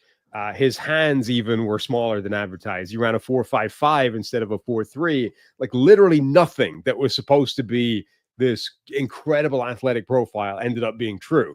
So I think that's instructive as well, that look, if the guy is supposed to be a freaky athlete, and we made this point all the way through the last draft cycle, right? It only matters if you're like a freaky athlete. Being just a good athlete is not that important. It's only, differentiating when you're like phenomenal athlete. Burks was supposed to be a phenomenal athlete and then wasn't. So I think overall, he's a really, really interesting prospect, because you can see why a team would throw a first round pick on him and be like, yeah, this is going to be our guy. But then I think even now, like, what you could easily ask the question now, like, what's the difference between Treylon Burks and Savion Williams this year, right? Like, that's kind of the debate, right? Where do you take that guy? Do you roll the dice and throw a first round pick on him, or do you like the chances of him actually being that in the NFL are minimal? So I'm going to wait until day 3. Yeah, I think you summed it up well as far as Burks, the trickiness, because even if you just watched SEC football at the time, you're like, oh man, he's mossing receivers. But like when you got into the play-by-play, wasn't a ton of polish, and there was a lot of schemed up plays for a guy that, should have had the skills or, to be a good all-around receiver. You just never really saw that at Arkansas. And revisiting that question, what did you learn from your mistakes? Like, I, at the time, would have been perfectly happy to say, I understand spending a first round pick on Treylon Burks, and I have no problem with that. This time around, I'm like, Savion Williams was one of my favorite players in the draft. I wouldn't have come close to touching him on day 1, let alone, and probably not day 2. Like, I would love that guy, but I'm not taking him in the first 2 days of the draft, because I don't think the chances of him being the player that he could be is particularly high. So that's how I learned from the Treylon Burks thing. The one other thing I'll add, I've made the point, like when the 49ers drafted DeForest Buckner and then traded him for the number 14 overall pick with the Indianapolis Colts, and then drafted Javon Kinlaw. Before they even drafted Kinlaw, I said that's a good move, because the Niners have so many core players that they have to pay. Probably couldn't pay Buckner. They got 4 years out of him and then got the 14th overall pick. Great move. I did not agree with this for the Titans, because it wasn't like they were sitting here like, man, we've just got too many guys to pay. A.J. Brown's the odd man out. He's the guy, right? He was the driver I think he was the bigger driver of Ryan Tannehill's career years, more than Derrick Henry, more than anything else. He was the driver of the Tennessee Titans making this, making the AFC Championship with a team that wasn't good elsewhere. So that's where the mistake was for me. Not even that they tried to replace him directly. It's just A.J. Brown is an absolute game changer, and I think we saw that immediately once he went to the Eagles. So that was Burks at 18. It does not have his 5th-year option picked up, and I don't even know if he's got much of a future with the Titans and with everything that they're doing as far as youth movement goes in Tennessee. So pick 19. Go ahead. Do you have something? Just will be interesting to see if, a new quarterback who is being big game hunter in Cam Ward, like a guy who's actually willing and eager, in fact, to push the ball down the field, will do anything to resuscitate him. Like, I think Burks had already become a player where they're like, okay, you're going to be a limited, big play threat. Will Levis brought no big play threat to the table, so that was never going to go anywhere last season. Maybe with Cam Ward this year, there's something to be had. Pick 19 was the New Orleans Saints again. So remember, they traded their 2023 first rounder to just get this year's first rounder. And the excuse the teams always make, it's like, oh, well, we'll just use next year's first rounder this year. We'll just get 2 picks in hand right now. So they got Chris Olave, they got Trevor Penning. This is when you started to see some of the Saints roster issues creep up, because they had a massive need at receiver. They had a massive need at tackle. They took the 2 needs. Olave hit, but he's had the injury concerns. Penning has not panned out at tackle, and they will not pick up his 5th-year option. He will play this final year for the Saints at guard with Talise Fuaga and Kelvin Banks playing at tackle. Penning is lining up at guard right now, heading into the season. First couple years, though, below average pass protection production from Penning. He was supposed to be this mauling run blocker. You definitely see elements of that. But certainly not the down-to-down consistency 3 years in from Trevor Penning. Yeah, another guy, injury started him off slowly. Obviously didn't help, but basically very little indication of the player he was supposed to be at this point in his career. Like, yeah, there's been flashes of that run blocking, but there's more to being a really good NFL run blocker than just power, right? And those sort of the physical traits. Like you need the technique as well. He just doesn't have that at this point. And the pass blocking has remained a problem. So yeah, again, it'll be interesting to see if he can have the Robert Gallery resuscitation at guard, but at tackle, he's been a bust completely. Penning, it reminds me a little bit of Jedrick Wills, former first-round tackle from the Cleveland Browns. Like, once you get to this point, I'm interested in buying low on these players. You know, if I'm another team, and bring them in as reclamation projects and do see if they could figure it out in years 5, 6, and 7 over the next couple of years, if you can get something out of them. But yeah, it'll be interesting to see if Penning's power plays at guard this year, and if he does change the course of his career, and if the Saints either say, yeah, we want, you know, to lock him up long-term, or if he just becomes a play for someone else around the league. And I know, I mean, Jeff Stoutland is like a dream landing spot for any offensive lineman that hasn't worked out well, but particularly for Penning, I think it would be a pretty fascinating fit down the line because his failings are primarily technique related, right? It's stuff that Stoutland in particular could theoretically massively improve. Like the physical traits are there for him to be a good player. He just does not have the requisite talent or requisite skills at this point. Stoutland is a guy that could potentially put that on track, even if it is a guard, not a tackle. Pick number 20, first QB off the board, 2022 NFL draft. Kenny Pickett from Pittsburgh, going to the Pittsburgh Steelers. Is this the future for the Steelers, replacing Big Ben, Sam? Yeah. So another interesting revisit, because on the one hand, Pittsburgh probably made the right pick in that, you know, if you were at the point where you had to draft a quarterback in this draft, Pickett's the guy you would take. Right now, Malik Willis is starting to look like he might be the best player once he went to improve coaching, etc. But even with hindsight, if you had to draft a quarterback from this draft, Pickett would be the guy you would select, I think. The problem is there was no quarterback from this draft that you could rescue your franchise with. And that's the kind of classic cautionary tale from a drafting standpoint, right? The risk of allowing yourself to go into a draft needing a starting quarterback with your first round pick is, what if they don't exist in this draft? And that's where Pittsburgh found themselves. If they had to roll the dice, I think they rolled it on the correct player, but the mistake was putting yourself in a position to have to roll that dice in the first place. Pickett was a fascinating prospect because he was mid-college quarterback, as the kids might say, Sam, until his last year. He was very good his last year. In hindsight, though, it coincided with having Jordan Addison on the team, who is just a career, QB maker, whether it's Jordan Addison adjacent to Caleb Williams, Kenny Pickett, Sam Darnold, Kirk Cousins, all of their career years. It's all Jordan Addison. So, yeah, Pickett had a really nice fifth year, basically, as the starter at Pittsburgh. That's what put him on the radar as a potential first-round pick. I know there was plenty around the league who were like, there are no first-round quarterbacks in this draft. Don't even think about it. But, desperation. The other interesting aspect of this, we had Tom Telesco on the show last week, and I do suggest everybody go check out the Tom Telesco interview. Some insight that you don't always get from a former general manager, but he did bring up when he had Phillip Rivers, hey, they were looking for the right time to get the next developmental quarterback for Phillip Rivers, and they never really got that guy. So they drafted Justin Herbert when it was just when you needed one.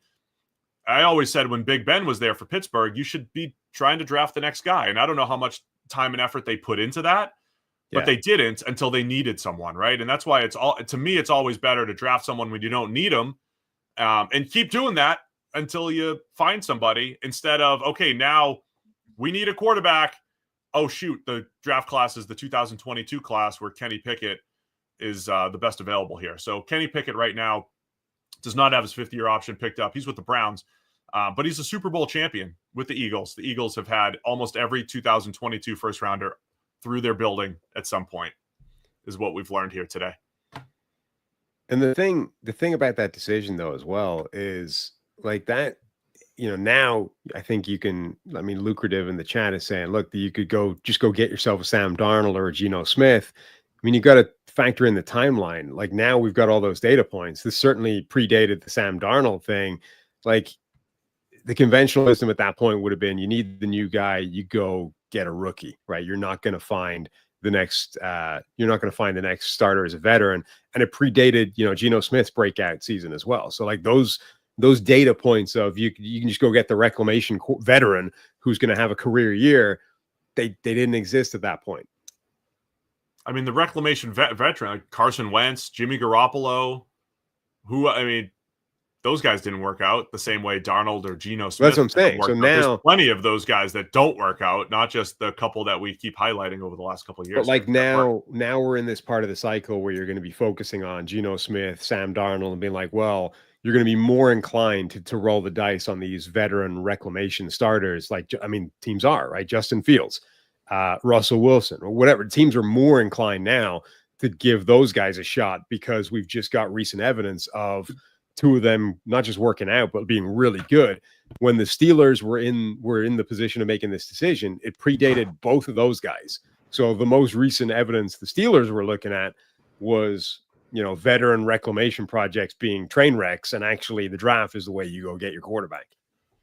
All right, we're up to pick 21 here, Sam. One of the other big stories around the NFL this particular offseason, the Rams were coming off their Super Bowl win. The Chiefs had a disappointing AFC Championship loss, and they traded Tyreek Hill. They said, we're going to kind of blow it up. We're going to get younger. We're going to get worse before we get better. Turns out, they got worse and won the Super Bowl in 2022. But part of getting was essentially 5 players for Tyreek Hill was having multiple first-round picks. So the first one, pick 21, Trent McDuffie, cornerback out of Washington. He's become one of the best all-around corners in the league to this point, playing outside, playing in the slot. Great pick here by the Kansas City Chiefs. Yeah, McDuffie's been phenomenal. And this is an interesting case study because I think at draft time, we were making the argument that it's not just 2 good corners, it's 3. Like Trent McDuffie belongs in the conversation with Sauce Gardner, with Derek Stingley. He doesn't, the size, I think, scared some teams away, but you look at his tape, production, the stats, everything said he belonged in that conversation as well. And for some reason was never really seen in the same light by everybody, really. And even including the draft, he slid to 21. Those 2 guys both went in the top 5. But again, you revisit it, and this is one where it bore out. Like he's been, I think, in that conversation. Stingley, Sauce, you can debate which one of those guys you want. I think you could easily put Trent McDuffie, make it a 3-way conversation. The same thing is true. Man, I really loved McDuffie coming out. It's fair, though, asking about his size and his ability to play outside compared to those other top guys. Still thought McDuffie made sense in the first round. Looking back through my notes, I said he moves like a gymnast, incredibly fluid mover. I loved watching him, fly around the field, didn't miss a ton of tackles. He's been a game changer for the Chiefs. And on their last Super Bowl run in 2023, playing more in the slot while L'Jarius Sneed was playing outside. But McDuffie, I think, has showed that he can hang outside, hang in the slot, play man coverage, play that aggressive style that Spags likes to play in Kansas City. And yeah, when you go back and look at team building decisions by the Chiefs, it was bold getting rid of Tyreek Hill in his prime, right? In his prime, you broke up the Tyreek Hill, Patrick Mahomes combination to say, we need to have a better defense. We can't just win with offense. And that's what they've done. They've become, since that point, more of a defensive-minded team, more of a ball control type of team. And McDuffie, his ability to lock it down on the outside is a huge part of that. So this was much like the Eagles had, franchise-defining draft. The Chiefs really had a franchise-defining draft with McDuffie at 21 and then George Karlaftis later on at pick 30, which we'll get to. And almost from day one, Kansas City was giving him difficult assignments. Like they were not protecting him. They were not hiding him. They were not, keeping him away from top players. They were basically matching him up with the best the opposition has to offer almost right away as soon as he got on the field. All right, pick 22, Quay Walker from the Green Bay Packers. Made a lot of people money by going in the first round.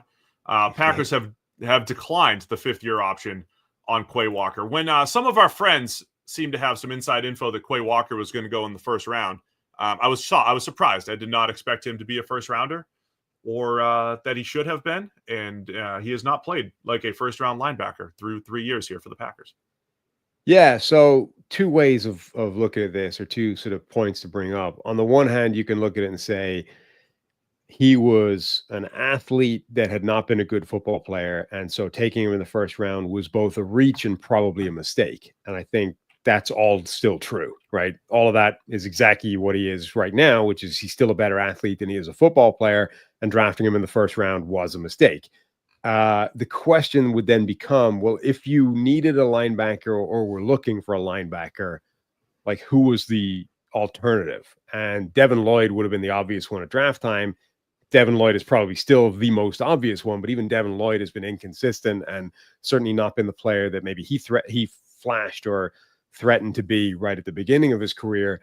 And then again, the rest of this linebacker group has just not been great. And until, you get later on the draft, you can find a random guy, but no, he was never in the conversation. So, bad pick. But the question would be, if you were locked into linebacker, and maybe that's the mistake in and of itself, where would you have gone instead? That's probably the mistake, is if you're locked into linebacker. I mean, I thought he's a good tackler coming out of college. That's been a little bit worse in the NFL level, but not bad. He's still one of the better, I guess, tacklers in the NFL. But just out of position too often in the run game. Looks like he's guessing in the run game sometimes. A lot of the big runs that the Packers have given up over the last couple of years across multiple schemes, Quay seems to be at the middle of those. And I don't think he just never really developed as a coverage player to match what you would hope from that athleticism. We'll talk about Devin Lloyd in a minute here. He was the next linebacker off the board at pick 27, though, for the Jags. Kaiir Elam was the next pick at pick 23 for the Buffalo Bills. He's now a Cowboy, not picking up the fifth-year option for Elam. And as you've mentioned many times, later in the draft, Christian Benford comes off the board for the Bills, and he's become the better player than Elam, the first-round pick. Just to put a bow on the Quay Walker thing, it is interesting that coming out of the same defense, right, at the time, like Nakobe Dean was comfortably the better player in college in the same defense. And then at draft time, somebody decides, well, the better athlete is going to be the better NFL player. We're not drafting for what they have done. We're drafting for what they're going to be. And okay, injuries have derailed his career, but like Nakobe Dean is clearly a better linebacker at this level than Quay Walker is, even though he's an inferior athlete. And maybe, injuries will change that. But like, it's like sometimes I think we overthink this stuff, when it comes to drafts. It's like, this guy's better at a high level. Why do we suddenly think it's going to change and the other guy is going to be better at the NFL level? Like, the same thing is true. Nakobe Dean is and was a better football player than Quay Walker. Yeah, again, when I never saw him as it was kind of like late in the process. When I say late, like sometime in March, I think that people expected Quay Walker to go in the first. It was a bit of a surprise for me, given a good, not great career at Georgia, especially when Nakobe Dean, like you said, was not only the flashy player, but kind of the brains of the operation and made all the big plays, was extremely productive. His only knock was size, was being smaller and injury concerns. Kaiir Elam, didn't love him at the time, felt he was sort of a guy that the movement skills were there for a man coverage system. I don't think he ever had a particularly good feel for zone. And it turns out the rest of his technique isn't good enough to play man either. So now you just have a bad player. The fact that the Bills rescued it by drafting Christian Benford later on insulated them from, a genuinely catastrophic draft pick. Yeah, and this is the point of the draft where I think a lot of guys, if I'm remembering back at the time, a lot of players who were supposed to go in the second round or, were fringe first rounders, they start to go. And it's like, all right, I don't know if I love that guy there. I don't think I loved Elam in the first. I think we did pair him with teams in the late first round. I definitely saw the man coverage skills. I don't think he's been an absolute disaster, so to speak. And I like him as a reclamation project for the Cowboys. But yeah, he just didn't go grab that job opposite Tre'Davious White at the time. And now Christian Benford, outplaying him just made him expendable for the Bills. This isn't the same. So I felt a little bit about Kaiir Elam the way I felt about Tyreek Stevenson. I think there's some similarities to their prospect profiles where, they've both got that man cover ability, don't have a particularly good feel for zone. And then if you then struggle in man coverage at the NFL level, well, now what are you left with? Now, I think Stevenson has already shown significantly more than Kaiir Elam has in the NFL level. But like generally, I feel the same way about those guys as prospects, right? I don't tend to love that type of player, whereas other people are drawn towards those guys, right? Like other people, the first thing they're looking for is, does he have the ability to play man coverage? I can teach him the feel for zone, all that kind of stuff. I don't care about that as much. Like there are people that gravitate towards those guys, and there are people that don't like them. Yeah, those things are tough to project too, because even when it looks like a guy's bad at zone, it's like, how's it being taught? It's college. How's that going to project? It's just a difficult aspect. And so leaning into the guy that can play man first, it's not crazy to do that and say, okay, well, the NFL is going to be different. They're going to learn differently. They're going to be able to pick it up differently. But yeah, for Elam, it just hasn't worked. But again, as a buy low, I mean, I don't like every former first rounder as a buy low, but they went in the first round for a reason, because they had some requisite skills that could be developed. So not a bad move to see what you can get out of them. Tyler Smith is the next pick, the first first round offensive lineman from the Dallas Cowboys, setting the trend of future Tylers getting drafted in Dallas. But Tyler Smith out of Tulsa, I mean, he's been really good, man. I mean, this is part of the reason why people are saying give Tyler Guyton a chance and give Tyler Booker a chance. It's because the Cowboys were on a 10-year bender hitting on first-round picks, and Tyler Smith was one of them, right? Way back to Travis Frederick and Zach Martin and Tyron Smith. They always hit on their first-rounders, and it looked like, and certainly early on, Tyler Smith made them look good at two different positions, too. He played left tackle in college. When he needed to fill in a tackle in the NFL, he held his own. Probably a better guard than a tackle, but yeah, he's been an excellent player for the Cowboys, and they have exercised his fifth-year option. And he's still only 24. I mean, he's a really fascinating guy because, yeah, smaller school, was incredibly raw, but the power is there. A little bit like Trevor Penning, except he had the youth on his size, whereas Trevor Penning was an older player. Like Dallas drafted this guy who's inexperienced, who's young, who's incredibly raw, but like the power is off the charts. Like the positive plays are nuts. And then they end up starting him at guard, and he dominates and looks like way more polished than I think they were expecting him to, or certainly a lot of people were expecting him to. And now you have this fascinating question of, well, he's a really, really good guard.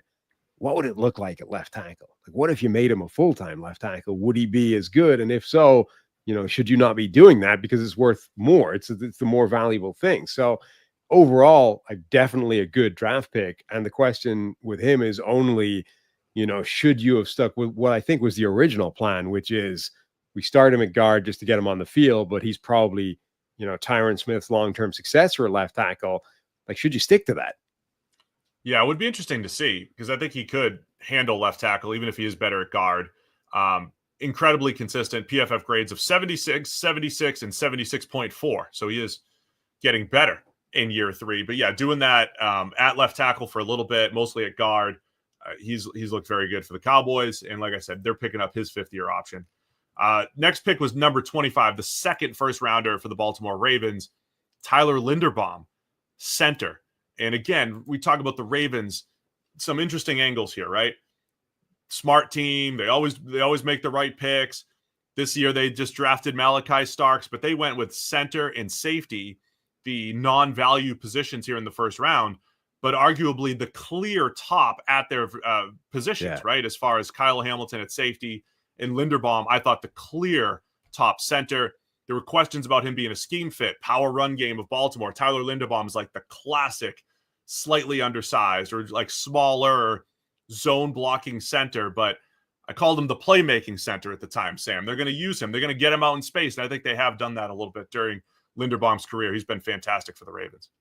This was a really interesting strategy, if it was a strategy, as opposed to just the way the draft fell. But it felt like the Ravens took advantage of effectively position value, right? On the one hand, you can look at position value and say, use it as a sort of excluder, a reason, a disqualifier, a reason not to draft the guy at a certain position. Well, he's not, this is a low value position, so we can't draft the guy here. You can also use it the other way, which is to say the rest of the league is going to sleep on this guy because he's a low value position, quote unquote. So if we just stop the slide, we're going to get phenomenal football players. And the Ravens did that with 2 spots in this draft. They got Kyle Hamilton, who we were saying, could and maybe should have been in the discussion to go top 5. Like, you can easily make the argument that at the time, forget hindsight, Kyle Hamilton was one of the top 5 football players in this draft, and they get him and stop his slide. I think you could have made a vaguely similar argument for Tyler Linderbaum, which is to say he's one of the best football players in this draft. Okay, it's a center, so he's never in the discussion to go top 10. But once you get into the 20s, like taking a guy who you're pretty sure is one of the best football players in this whole draft is obviously a really good move. Yeah, I love this move for the Ravens. We'll talk about the 5th-year option in a second. But yeah, the other thing that happened in this draft, they got David Ojabo later, edge rusher out of Michigan coming off of injury. They got Travis Jones, who you mentioned earlier in the show. My point coming out of that draft, and I said, I don't know if it matters or not, but that's 4 players, 2 in the first, who were all talked about as first-round players. One falls because of injury. Travis Jones falls because of whatever, maybe just going to UConn. 4 players who were at least mocked in the first round at some point. I made the point this year, the Bills did that with their picks, right, where they got Landon Jackson, they got Deion Walker. Again, I don't know if that always works out, but probably something to getting players who were at some point perceived as first-round caliber players, and they fall for whatever those reasons are.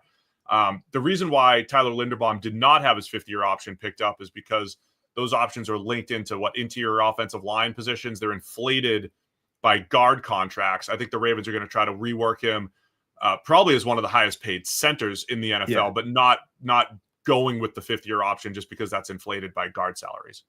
Yeah, because the 5th-year option becomes guaranteed, right? So it effectively guarantees them a higher number than they think they're going to get him for if they rework his contract and do it long term. It ties them to a higher salary cap number and guaranteed figure than they think they can get with redoing him as a top of the market center contract. So yeah, in his case, declining his 5th-year option is not an indicator that they don't believe he's a particularly good football player. Yeah, that's the only case in this draft class where that is true. Pick number 26, the Jets traded back into the first to get Jermaine Johnson, the edge rusher out of Florida State.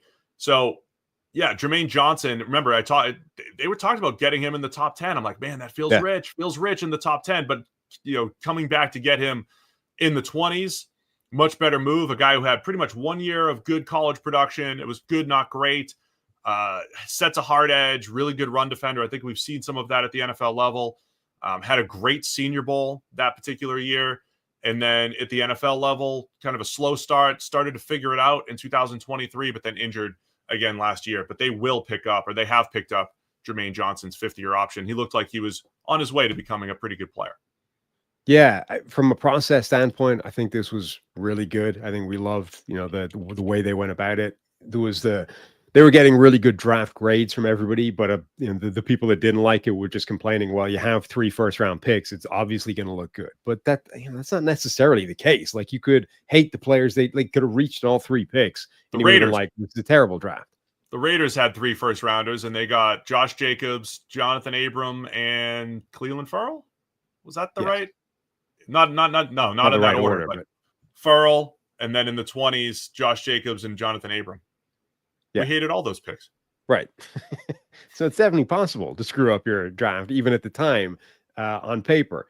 So I really liked what the Jets came out of this draft with. Johnson was interesting because, so much of his stock was built on the dude was a dominant force of the Senior Bowl, like played with that level. Sometimes you get guys at the Senior Bowl where they just play at a level of intensity that nobody else is playing at. And making other all-star level players look like they're just not at the races in terms of the physical intensity they're bringing to the table. Johnson did that all week long. I think a lot of people looked at that and said, well, that bodes well for what he can do at the NFL level. And there have certainly been flashes of that, not consistently enough. And I don't think we yet know exactly what he's going to be, but it's probably, there's probably something to the idea that they picked up his 5th-year option despite a relative lack of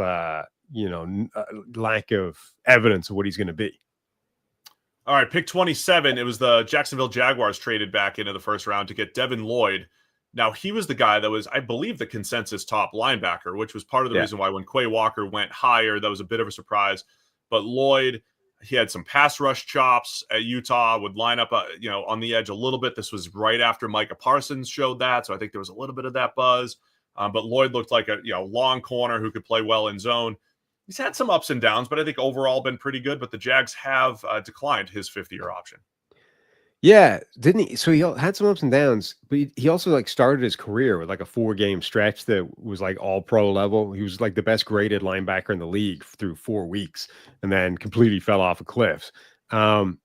Interestingly, like I think he's shown that college ability as well. Like he's shown elite levels in every area, right? As a run defender, as a coverage player, and as a pass rusher, just not all at the same time or for very long. And that I think has sort of remained the case for his NFL career. You can find elite play everywhere in all areas. You know, it just you won't put it together for like an extended run or period of time. I do think the potential is still there for him to become one of the best linebackers in the league, but it remains potential at this point rather than consistent performance. Yeah, I think I like watching Lloyd in the run game. I think he just has a good feel for the run game and just doesn't generally have a good feel for coverage. I thought he'd be a better player in space. I thought he saw routes pretty well in college, and that just hasn't translated at the NFL level. So he's just caught out of position so much, and his length, should play in zone schemes. Like he should be a passing lane compressor, so to speak, right? Where it's difficult to throw in and around him. It just hasn't been the case for Lloyd throughout most of his NFL career. So another guy I would be intrigued with, as giving him a second opportunity. I think a lot of linebackers as they get a better feel, just playing ball, being in year 4, 5, 6, can take a step forward. So I'm interested to see Lloyd in year 4 here, but the Jags did not exercise the 5th-year option for him. Devonte Wyatt was next, Packers' second first-round pick, both from Georgia. Because it's all Georgia players. Devonte Wyatt. Now, the interesting debate with him, defensive tackle out of Georgia, completely different player from Jordan Davis, his teammate. But, you could argue a better prospect because he had more pass rush chops, a little bit, certainly a lot smaller, but not undersized by any means.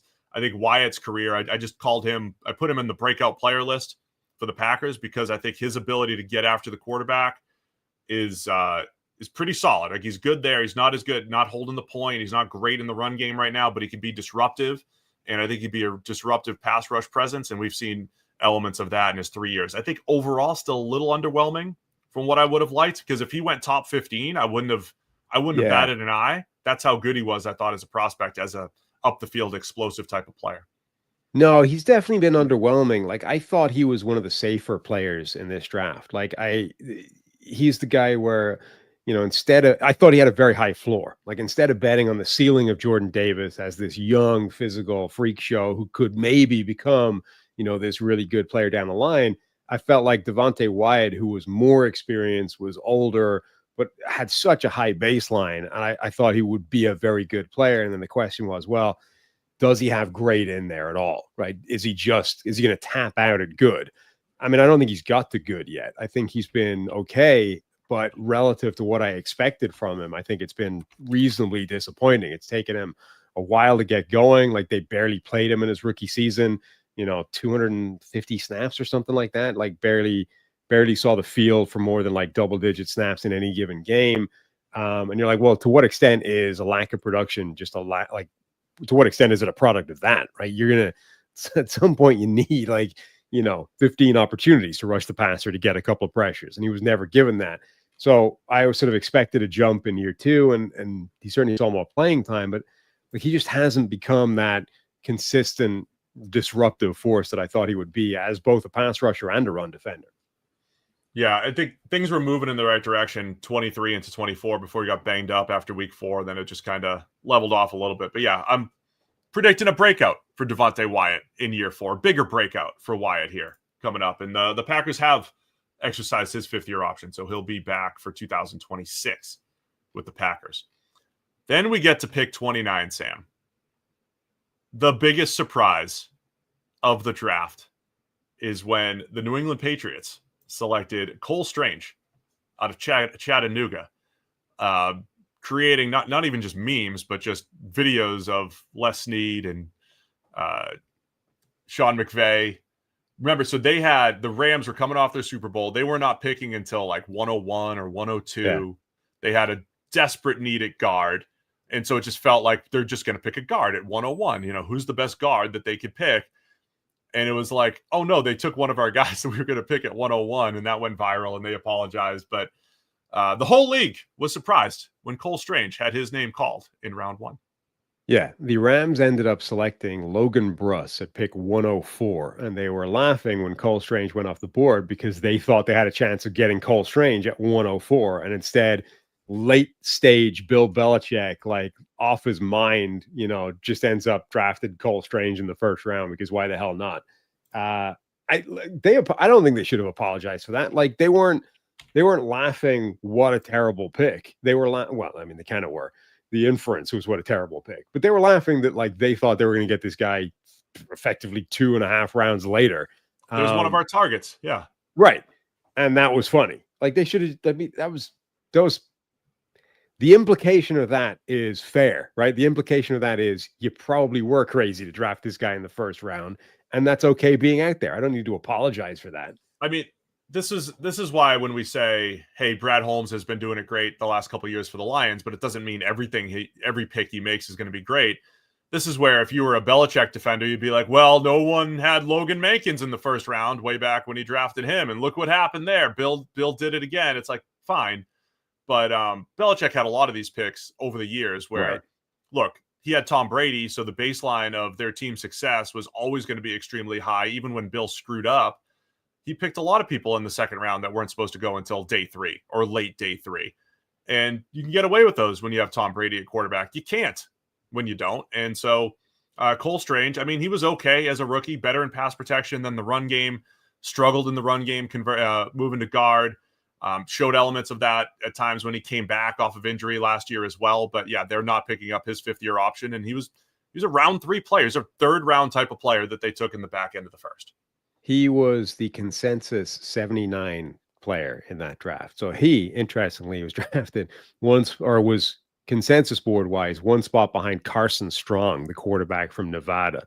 So that's, I mean, again, there isn't much evidence to say that, you know, there's a tremendous amount of power for, you know, stopping slides necessarily, but there is a lot of evidence to say if you massively reach relative to the consensus board, the strike rate of those guys is terrible. It just is, right?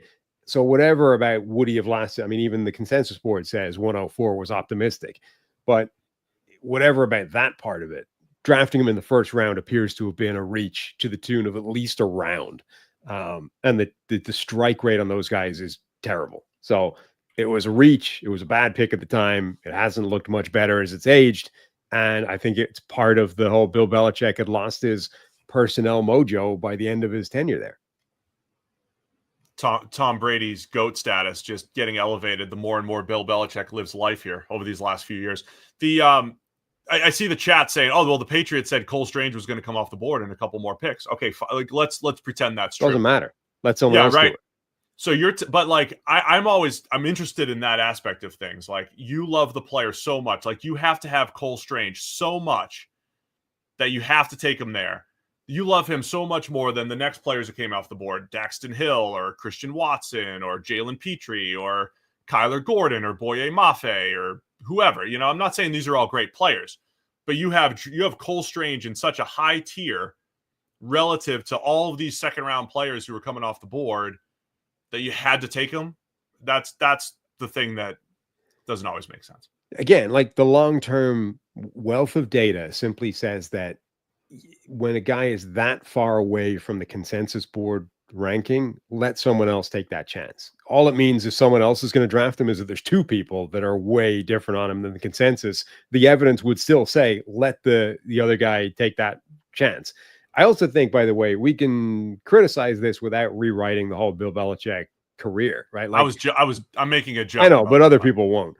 Like Bill Simmons, you know, was sort of making this point on his show recently. Like the thing that went towards the end of Belichick's tenure with the Patriots the most was the personnel side of it, right? And whether you want to fold in the Jordan Hudson stuff to that or not, like the point is, he still had his teeth as a coach, a defensive coach, Bill Belichick. Even in the last season, that defense still had schematic teeth on a week-to-week basis, even with personnel that didn't look phenomenal. What went was his ability to find some of these draft picks and some of these gems. And he'd always had this like out there draft board, but a lot of them did work out and did hit. Well, by the end of it, they didn't.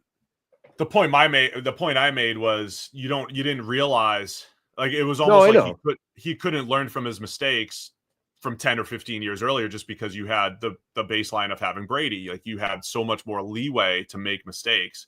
When you lose that baseline, it's like, okay, you have to hit on your picks now, and you didn't over the last few years. Right. But I do think that the overall level, even if you could somehow adjust for Brady, yes or no, I do think that his overall personnel leveling fell off towards the end of his career. And I think you can make that analysis without saying Belichick for his entire tenure was never any good at personnel. The best thing they did was always trading down and accumulating picks. The thing that made everybody upset, like, why don't you ever have a first-round pick? Well, because it's smarter, especially when first-round picks were being paid a ton of money. That was the best thing they did, was drafting in volume. It wasn't about hit rate because, as we've said, it's not like anyone's better at hit rate, but being better at volume, you can do that. That's process. The Patriots always did that pretty well. Pick 30 was the second pick for the Kansas City Chiefs, George Karlaftis. Again, just a fascinating draft for them as they reset their entire roster. Trent McDuffie with pick 21, Karlaftis, who's become a pretty good power edge rusher. I thought this also got things going with Kansas City, just having different style rushers and different types of people to have to block, and adding a power edge like Karlaftis. And I think they got him at a good point here. He's become a good player for them, continues to get better, and they, I believe, have picked up his fifth-year option. Yeah, so Karlaftis is the classic kind of, I don't want to say low ceiling, but like steady, productive, high motor, consistent, just disruptive player. And maybe he can never become the super athlete, the all-pro dominant force that some of the other guys have, but he'll be a good player. And it took him a little bit, like he got a lot of pressure always, but some of that was kind of the Travon Walker thing. Like, he was always on the field, a lot of opportunities, but he's developed a lot and he's become a consistent problem, and he is a thorn in people's sides. And obviously he benefits from Chris Jones being on the field and all those kinds of things, but yeah, he's become a good player. This is a really good low first round edge rusher pick, where a lot of the times in the draft, that the top guys go at the top of the first round. And then we keep talking about how there's this really difficult history of low first round, high second round edge rushers. Like, these guys do not have a particularly strong track record. Everyone is looking for them in this area of the draft, and the strike rate is terrible. Karlaftis is actually the guy that kind of bucks that trend. He's been a really good pick at this point. If you want to make Travon Walker comparisons, this is the player, not Hutchinson at 2, but Travon Walker's production trajectory similar to Karlaftis, gotten better every year. Karlaftis played over 800 snaps every year. Of course, they make it deep into the playoffs, but over 1,000 snaps last year on the Super Bowl run. So similar playing time, similar trajectory, similar production for Karlaftis and Travon Walker, but the Chiefs getting it at 30, of course, is extremely good value. So they did pick up his fifth-year option to confirm that. Last two, Dax Hill at pick 31, Cincinnati Bengals. Remember, they were a Super Bowl participant, and they picked at 31. Yeah. Dax Hill, drafted as a safety. The goal here was to replace Jesse Bates. So I only hesitated because I was about to say former PFF colleague Jesse Bird. His name was on the tip of my tongue, and I held myself before I sounded like an idiot. But I at least told you what I was going to say. Jesse Bird, PFF legend, not Jesse Bates. But yeah, the plan was to replace Jesse Bates at safety. But just before last year, Dax Hill moved to cornerback. We were there at training camp watching him making a ton of plays, but he got hurt, and they're picking up his fifth-year option. And I can't wait to see what happens with Dax Hill at outside cornerback here. So another really interesting pick with hindsight, with, the benefit of what we know now. At the time, I think this looked like phenomenal process, right? Like, we are going to let Jesse Bates play out his contract effectively. We're going to keep him around as long as we can for relatively reasonable guaranteed money. But ultimately, our plan is to let him go and draft his replacement a year early, get him the succession plan, right? We're going to draft the future now. We're going to not have to rush him in. We're going to develop him from the sideline. And then next year, we can let this guy walk. We can get younger and cheaper at the position.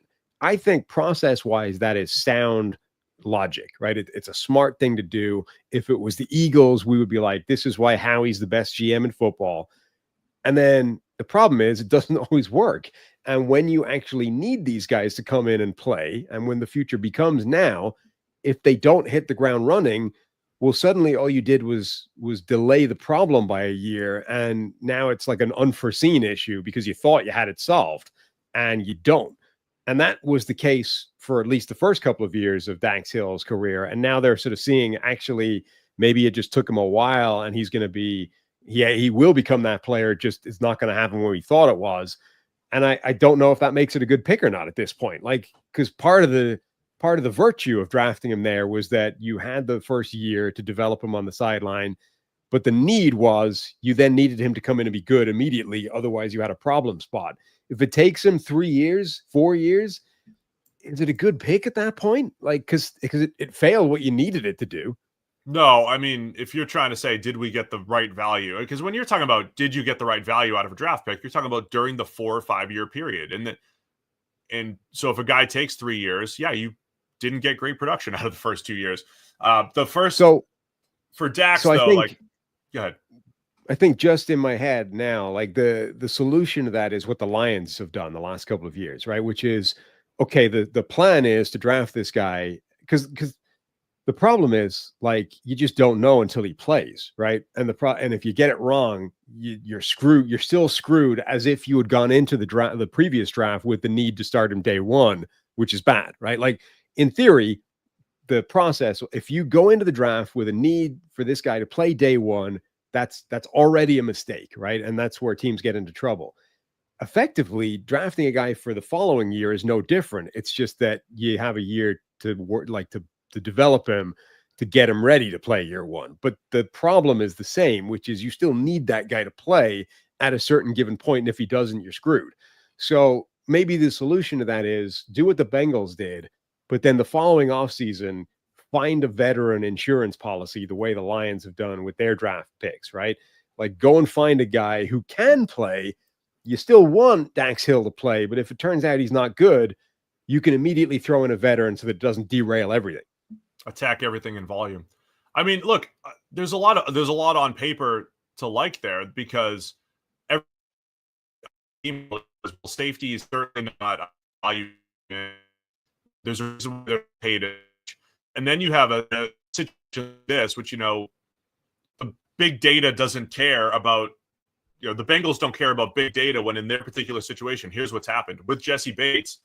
They're beating the Chiefs, making it to the Super Bowl, taking the Chiefs to the wire in an AFC championship. And then once he walks, everything changes. And your defense isn't good anymore. Your safeties are out of position. The 2023 Bengals were a disaster at the safety position, including Dax Hill coming in with a 43 coverage grade. And so, you know, on paper, it's like, of course you let a safety walk until it affects your team for 2 straight years. Right. And you don't get the results that you had when Jesse Bates was there. So Dax Hill, rough 2023 at safety. They moved in the corner. And then you have this profile of a 6 foot, 191, 32 plus inch arms, 4.38 40. Like, that's a great corner profile. And again, it showed up in games a little bit, but it was really showing up in camp and in the preseason. And I think there's some potential there for the Bengals to salvage Dax Hill as an outside corner. So it might not be the most valuable draft pick 4 years later, but it's an intriguing one to see if they have a future corner on their hands going forward, coming off of his injury. Yeah, it's a bad draft pick, but it ends up almost being like a bonus pick now. Like this year, maybe he becomes a player they thought they were going to get a few years ago. And then wrapping it up, the last pick. Remember, the Vikings traded down from 12 to 32. It's a Lewis Cine. You know, process-wise at the time, this wasn't wild it was wild to some people. It wasn't wild to us. They picked up a lot of extra picks, but in Lewis Cine, the next Georgia player coming off the board. But yeah, his whole career was derailed because of an early injury. Oh, process-wise, I thought this looked great. I mean, they trade way down. They pick up a ton of extra draft picks, and they draft a guy like Lewis Cine, who looked like a really, really good prospect in this draft. And then, unfortunately, he gets it wasn't just an injury early in his career. His leg just shatters on a special teams play early in his career. And now, unfortunately, I think you're in this tough spot where it's like we don't know if Lewis Cine was ever going to be a good player or if his career was irrevocably kicked sideways by that one terrible leg break. Generally speaking, breaking a leg is not as bad as, blowing apart a knee or whatever. But when it's that type of break, where leg is blown to bits and bones through the skin and all that kind of stuff, like, I think that's different. So unfortunately for Minnesota, I just don't, this is again why sometimes hindsight, even hindsight, like why did you miss here? Even with hindsight, there's unknowns. Like we're never going to know if Lewis Cine would have ever become a good player because that injury was the type that can change a career. Yeah, I mean, he was a playmaking safety at Georgia. Looked like a perfect quarters type safety who could work downhill. I thought he was a little slight body type wise, but he played hard. Like a train. Yeah, he hit hard, and he's again, we won't really know. He's played 10 regular season snaps over the last 2 years, and as we said earlier in the show, certainly not having his fifth-year option picked up, but the Eagles have him on the roster as well. So they've had at least 5 2022 first-rounders through their building, if you include Kenny Pickett. The Vikings also, they drafted Andrew Booth a little bit later on. Those were the first 2 picks of the Kwesi era. Neither one worked out. So he got off to a rough start. And if you were summing up Kwesi so far through 3+ years now with the Vikings, he's done a great job with free agents and just reshaping that roster, getting out from the Cousins contract and having one of the better all-around veteran-laden rosters. But you could question some of the draft pick success in Minnesota through a couple of years here. All right, man. That's it. 2022 NFL draft, first round. Nice. All reviewed. Apologies for, I think my internet was fine today. Apologies for your internet at various points. It looked like it settled down toward the end. I've tried to shut off everything humanly possible that could be affecting it and hope that it's clinging on. Appreciate you playing through it. You did a good job. But it was fun. I mean, if this does really well, maybe we'll do 2023. Maybe we'll do 2021. We'll keep going. I like this better than redrafts. I don't like redrafts. I like kind of going back through history. What happened? What were we thinking? And what has the player been? I like talking about the player, what they've been, and how that fit has been after a couple of years here. So what do you think are the most interesting picks of this first round with hindsight? Oh, so I just think everything the Eagles and Chiefs have done, because the Eagles, it's on either side of these two of this draft, was how they accumulated all the extra draft picks.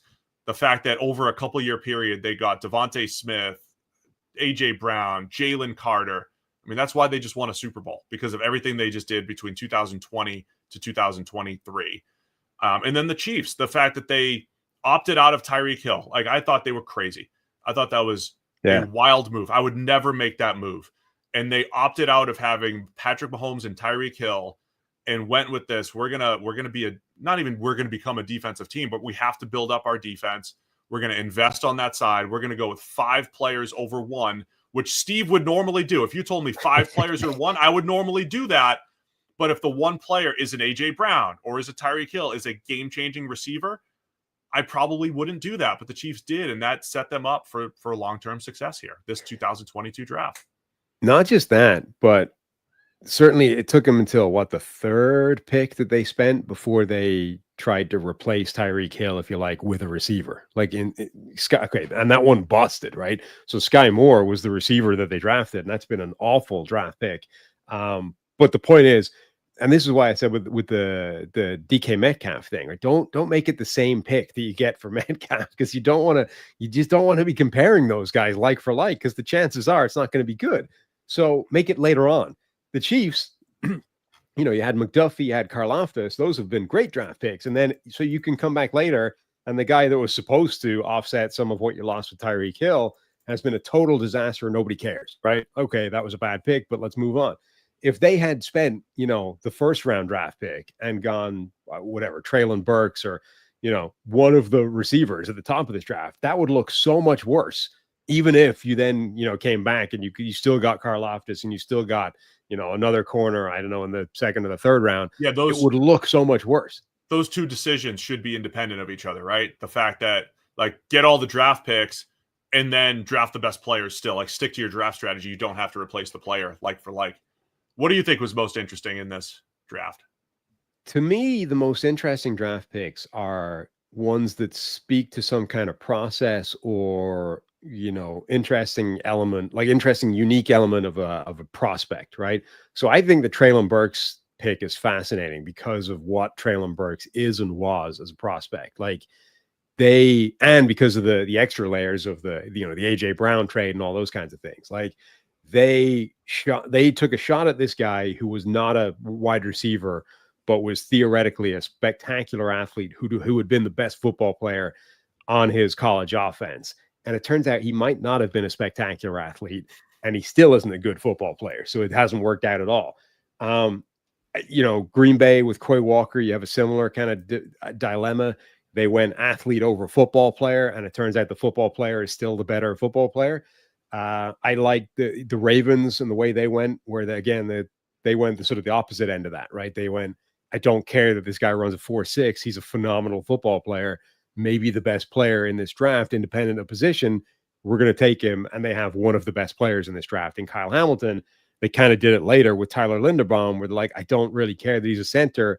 He's one of the best players in this draft. He's got like consistent, PFF college grades of 90 plus. We're going to take him in the 20s, and we're going to have two phenomenal players. And the Linderbaum one is another one where you say, oh, he's pre-draft. He's a zone center. Oh, no, he's going to the Ravens. They don't run zone. It's not a scheme fit. When I talk about scheme fit being overrated, that's one of the examples, because you could easily put the player in a bucket and the team in a different bucket and say they don't mesh, but they do. Because they do, first off, because he's a good football player, but secondly, because you could change your scheme a little bit, and because he could still do the things that the Ravens do anyway, just because our brain wants to put them into a certain spot, which is zone center. I want him with Shanahan. I want him with McVay, even though he could play well with the Ravens as well. I think when you look at this is a really interesting first round, because almost every kind of classic draft trope that we think of happened, right? There's a team who reached for a guy wildly in the first round that doesn't tend to happen anymore, right? The Cole Strange pick. There are teams that chase spectacular athletes over production, and generally those haven't worked out in this draft. There are teams that played it sort of quote unquote smart and just went for the good football players, regardless of draft value.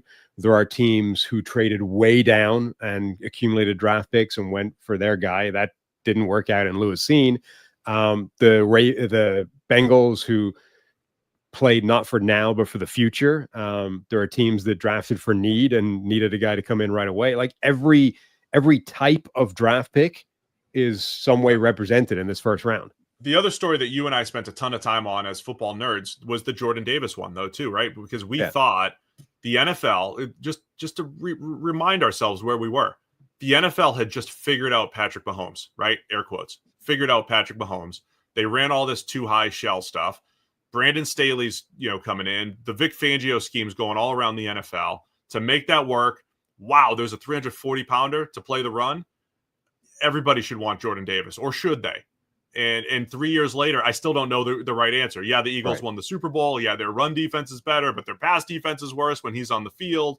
He's not Dexter Lawrence. If he'd become Dexter Lawrence, of course that makes sense. If he'd become Vita Vea, of course that makes sense, but he's not. But that was the story that we spent a ton of time talking about, nerdy football X's and O's stuff and the value of taking a Jordan Davis in the first round.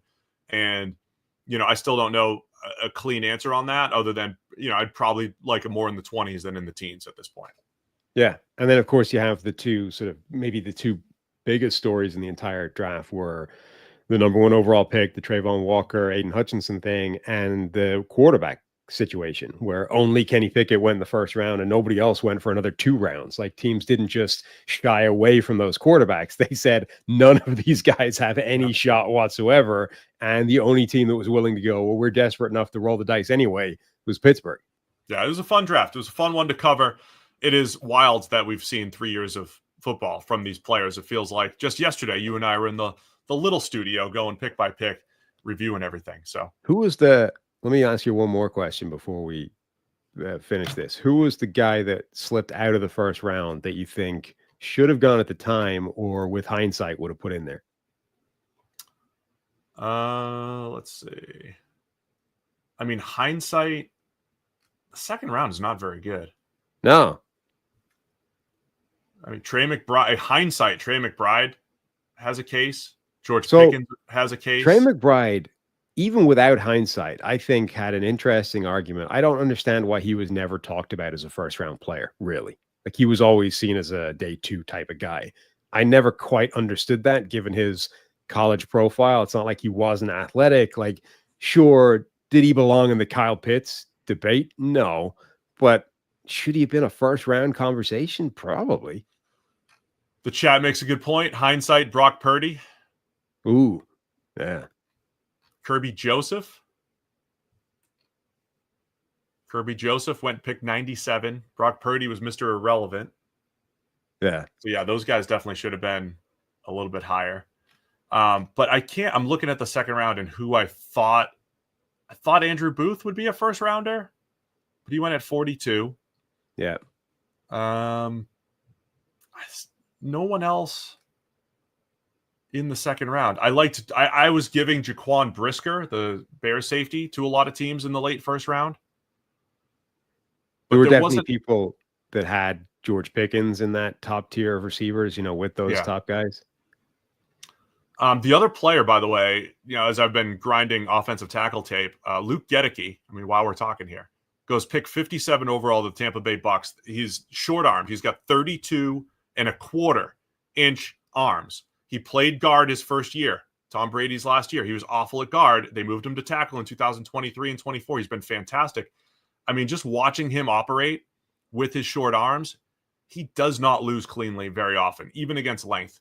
Greg Rousseau got him a couple times through his career, which is true. But Rousseau's like the best length winner in the NFL right now.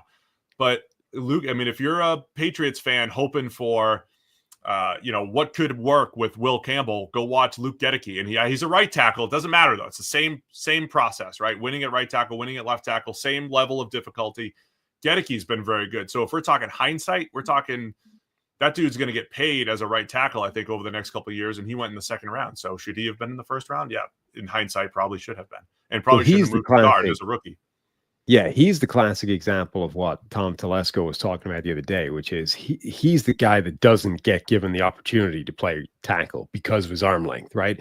This world of, is this a bias data point to say that, offensive tackles with short arms don't have a good success rate? It's like, yeah, because how many of them actually get given the chance to play that spot? And Gedeke is a perfect example because they didn't. They moved him into guard and they said, no, you're not going to play tackle because your arms. Wasn't a good guard, and they were like, all right, I guess we'll see if you can play tackle. And it turns out he's still really good at tackle the way he was in college, even though he has short arms. So I think more guys like him should be given the opportunity to, again, fail at tackle before you move him into guard. One other storyline that we talked about so much before the draft was how many incredible workouts there were. So all the remember the receiving class looked good, and then they all ran fast as well. And they weren't even speed receivers, but they were like, oh, we're just going to run high 4.3s. And then Travon Walker had maybe the best edge rush workout of all time. And then Tariq Woolen, who the chat mentions, probably the best cornerback workout of all time. 6'4", 205, runs a 4.26. Oh, is he just a straight line athlete? No, he's got a pretty good shuttle, pretty good 3-cone. He's got the vert, the broad. He's got it all. And he doesn't know how to play football. He's a former receiver. Now, I thought that meant he's going in the second round. Reek Wall. I'm like, there's no way the NFL is going to pass on 6'4", 4.26 with good enough change of direction. And he goes in the 5th round to the Seattle Seahawks. And then the other aspect of that, it's like, all right, this guy's a 3-year project and he has his best year as a rookie. So sometimes things don't make perfectly clean sense. But yeah, Reek Woolen going in the 5th, that's a steal in hindsight as a player, even though the career trajectory didn't go in the right order. Like he was very good early on for the Seahawks with that size, length, and movement skills. Yeah, no, I think you could argue. We had Woolen, Travon Walker, and Jordan Davis as far as freak workouts for us to evaluate, all in the same draft to try to figure out where those guys fit in. Yeah, this was a crazy draft for like all-time pre-draft workout levels. Zion McCollum too, right there with Reek Woolen. All right, man, that was a fun show. I enjoyed that. I like, hindsight, but also a little, looking at things through present eyes. We'll be back again on Thursday. Don't forget, we're at 9 a.m. on Thursdays now. 9 a.m. Monday, 9 a.m. Thursday. Appreciate everybody for being here. Walt is a chat Hall of Famer. hit the subscribe, do all the things. We will be in the studio. I think we're going to kick off the studio heading into next year. We're going to kick off the 2025 season with the studio. It's still a work in progress, but we're going to be getting in there in the next couple coming weeks. We're going to kick off the season there. So just stick with us a little bit longer from the work from home shows here. Yeah, I think we'll have access pretty soon. The question is how long it's going to take us to then turn that into a studio. So we've got a desk on the way. We've ordered that. We've got wood samples. I'm not sure how you're able to project a thing this size into that's what the desk's going to look like, but that's what we were doing.